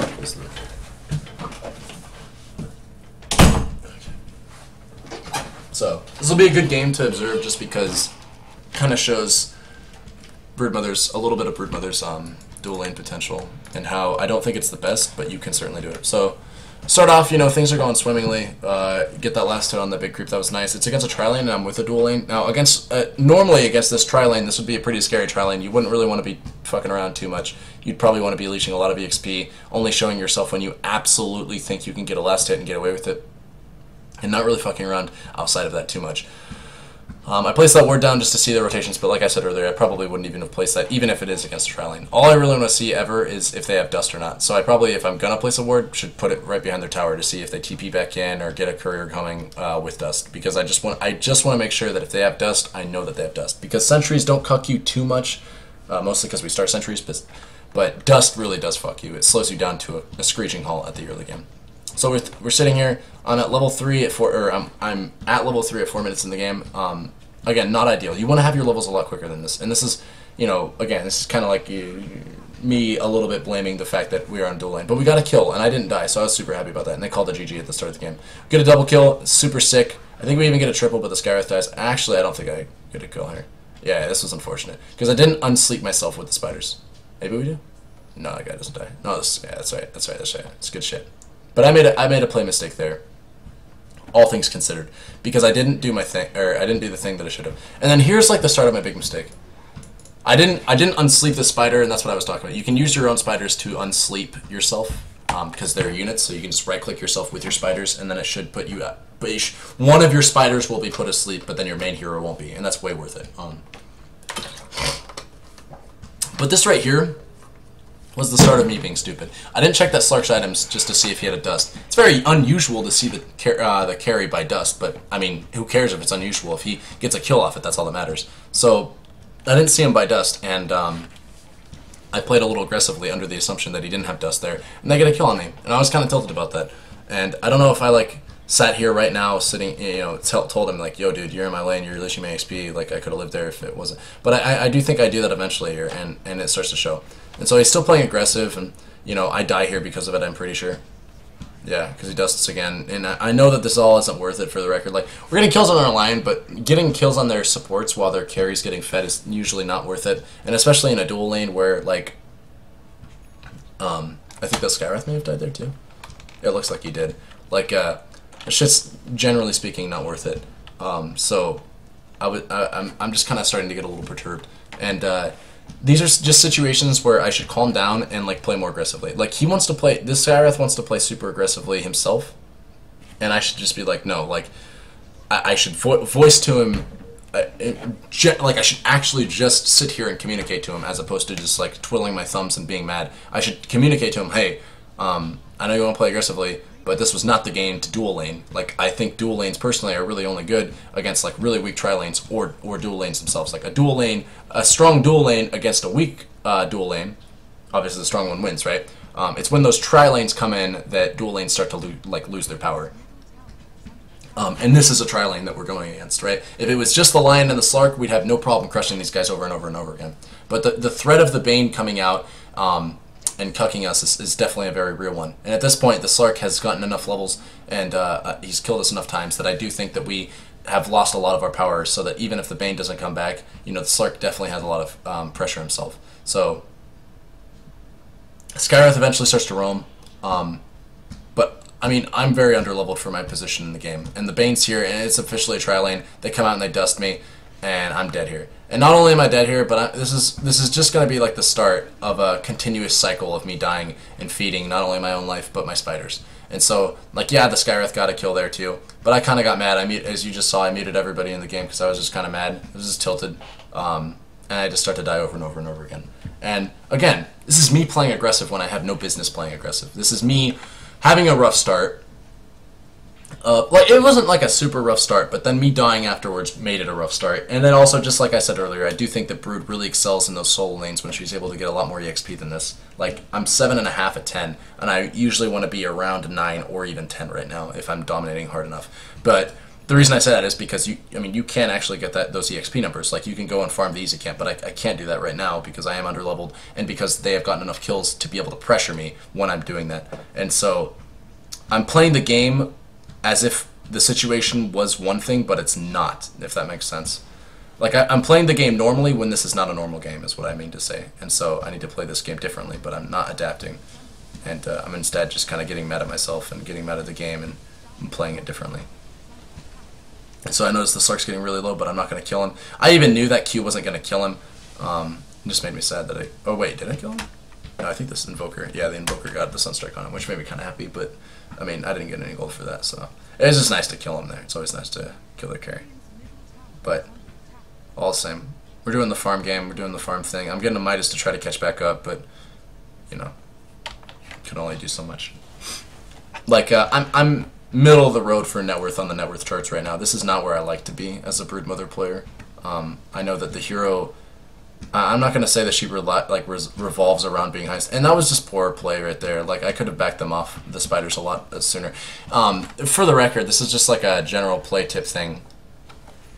If you're trying to micro your spiders to like play aggressively and bait out spells, safer is always better. It is much better that you do not bait out the spell and that you instead kind of like waste, you know, your time and theirs trying to bait out the spell than it is that you get the spell baited, but it doesn't actually end up being a baited spell because they get a lot of spiders off it. You know what I'm talking about, right? If the Slark dark packs and I back off my spiders, it's a waste of dark pack, and I'm happy about that because he's wasting health and mana. But if he uses it and I'm trying to bait it off, but I get over aggressive and he uses it and he ends up getting spiders out of it, that's not worth it because he's getting what he wants out of it and he's getting the farm, and that's bad. Like, I'm giving him farm in that situation. I shouldn't be doing that. So better safe than sorry. Just, you know, don't rely on baiting out spells. Just usually you can do it by cutting the wave. Usually when you're cutting the wave, they have to use their spells on the creep wave that is oncoming, such that once you see them dark packed in the creep wave, to get the creep wave, you can just run your spiders at them then. And it puts them into awkward situations. So anyways, Slark's waiting right there. Slardar already has a 13-minute blink. It dusts me and they kill me, and I was super salty about all this. I was like, fuck, dude. If that Skywrath had just tri-lane bottom, I was telling myself this the whole time, but I shouldn't have been telling me this. I was like, if the Slardar had just tri-lane bot lane, the Slardar would not have a 14-minute blink dagger, and maybe I would have had a better experience in our lane. All this is just like a sucky game. This sucks, this sucks, this sucks. But I shouldn't have been telling myself any of that. I was just tilted from the games prior, and really, overall, this is just like a perfect example of a game that I should not have played. As you just saw, I fought with the courier there because I had my Midas for so long and I didn't get it. And instead of telling my team, oh yeah, I guess you can use the courier, like, instead of just delaying my Midas more and not pissing off my team, I probably pissed off my team by yanking that courier and getting my Midas as soon as I possibly could. I say soon in quotes because I've had the Midas for a while, but I didn't get it right when I got it. I'm sitting here and I reposition my webs back off, and I use my Midas on the creep. No, I didn't use Midas on the creep. I'm going to use it on a big creep so I can get back up in levels.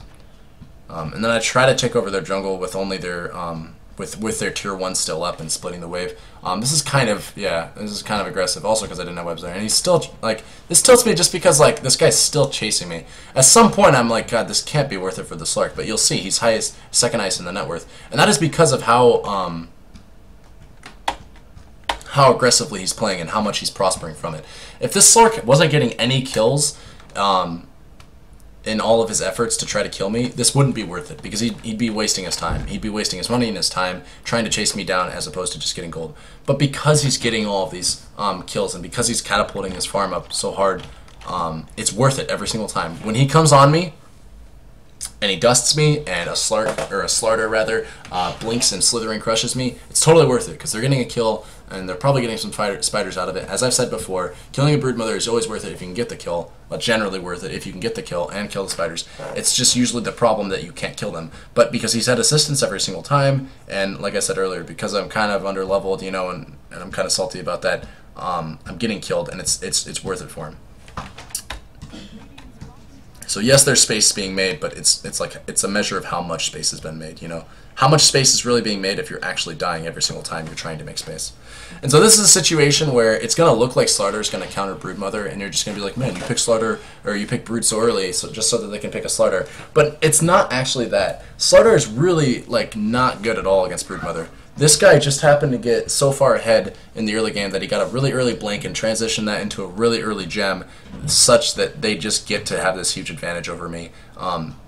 that you otherwise win. This isn't a game so much to look at where Slaughter is a counter to Broodmother, nearly as it is just like Gem is a counter to Broodmother, you know?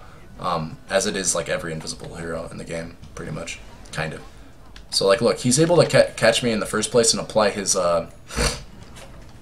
ulti to me and catch up to me. But the reasoning that he got to see me in the first place is because of the gem that they had. It wasn't because, like, here, let's check his vision.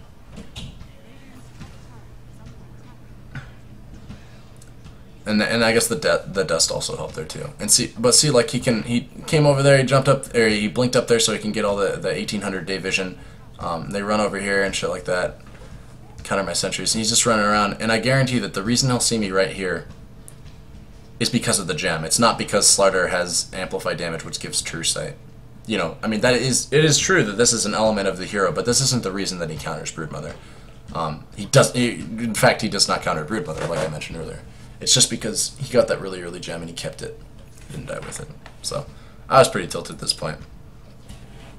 And I think it's understandable why. But nonetheless, I shouldn't have done it.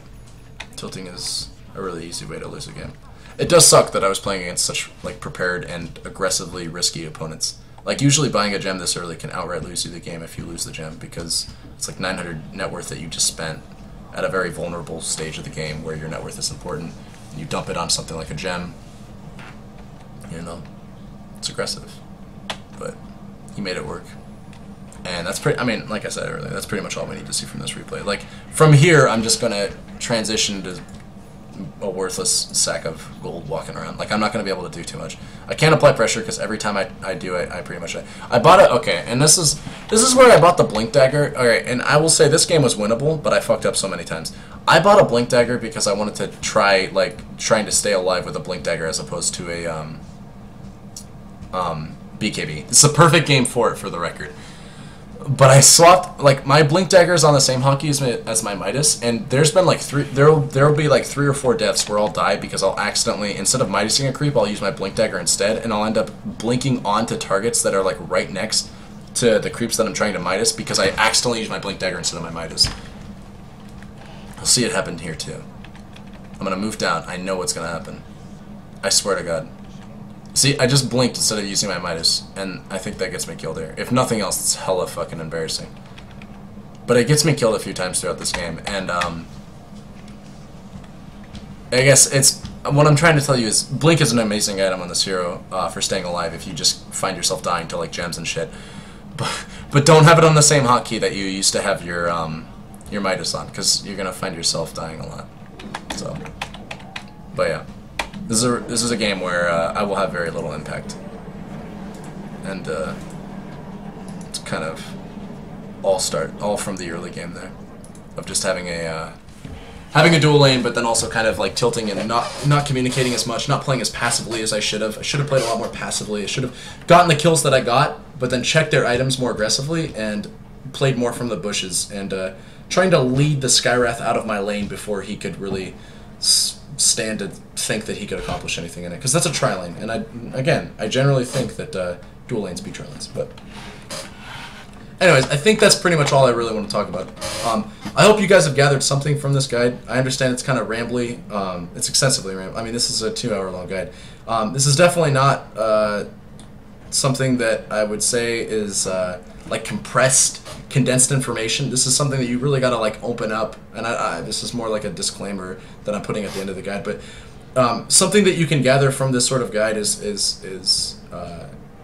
that you could like try to just think about the concepts that I've voiced more so than the games that we watch. Because as I mentioned, these were like 4K games. These aren't like the highest caliber of play by any stretch of the imagination, right? Like we even watched some replays where the enemy didn't even start sentries. And I do think that competent players would start sentries every single time if they thought they were going against a Broodmother in lanes. Much the same way that you would if you thought a bounty hunter is going to go roaming, or if you thought there'd be a Riki in your lane, or in the enemy's in your ally's lane, or some shit like that. Like generally speaking, the ways in which you deal with Broodmother are kind of straightforward, and I'd say, you know, pretty obvious. And we didn't even see people employing those tactics. So it is kind of it's kind of difficult to show you replays at my current MMR because it is kind of lower on the spectrum, and it's hard to gather. Like if you're a 5K or 6K player watching this guide, it'd be hard for you to gather anything from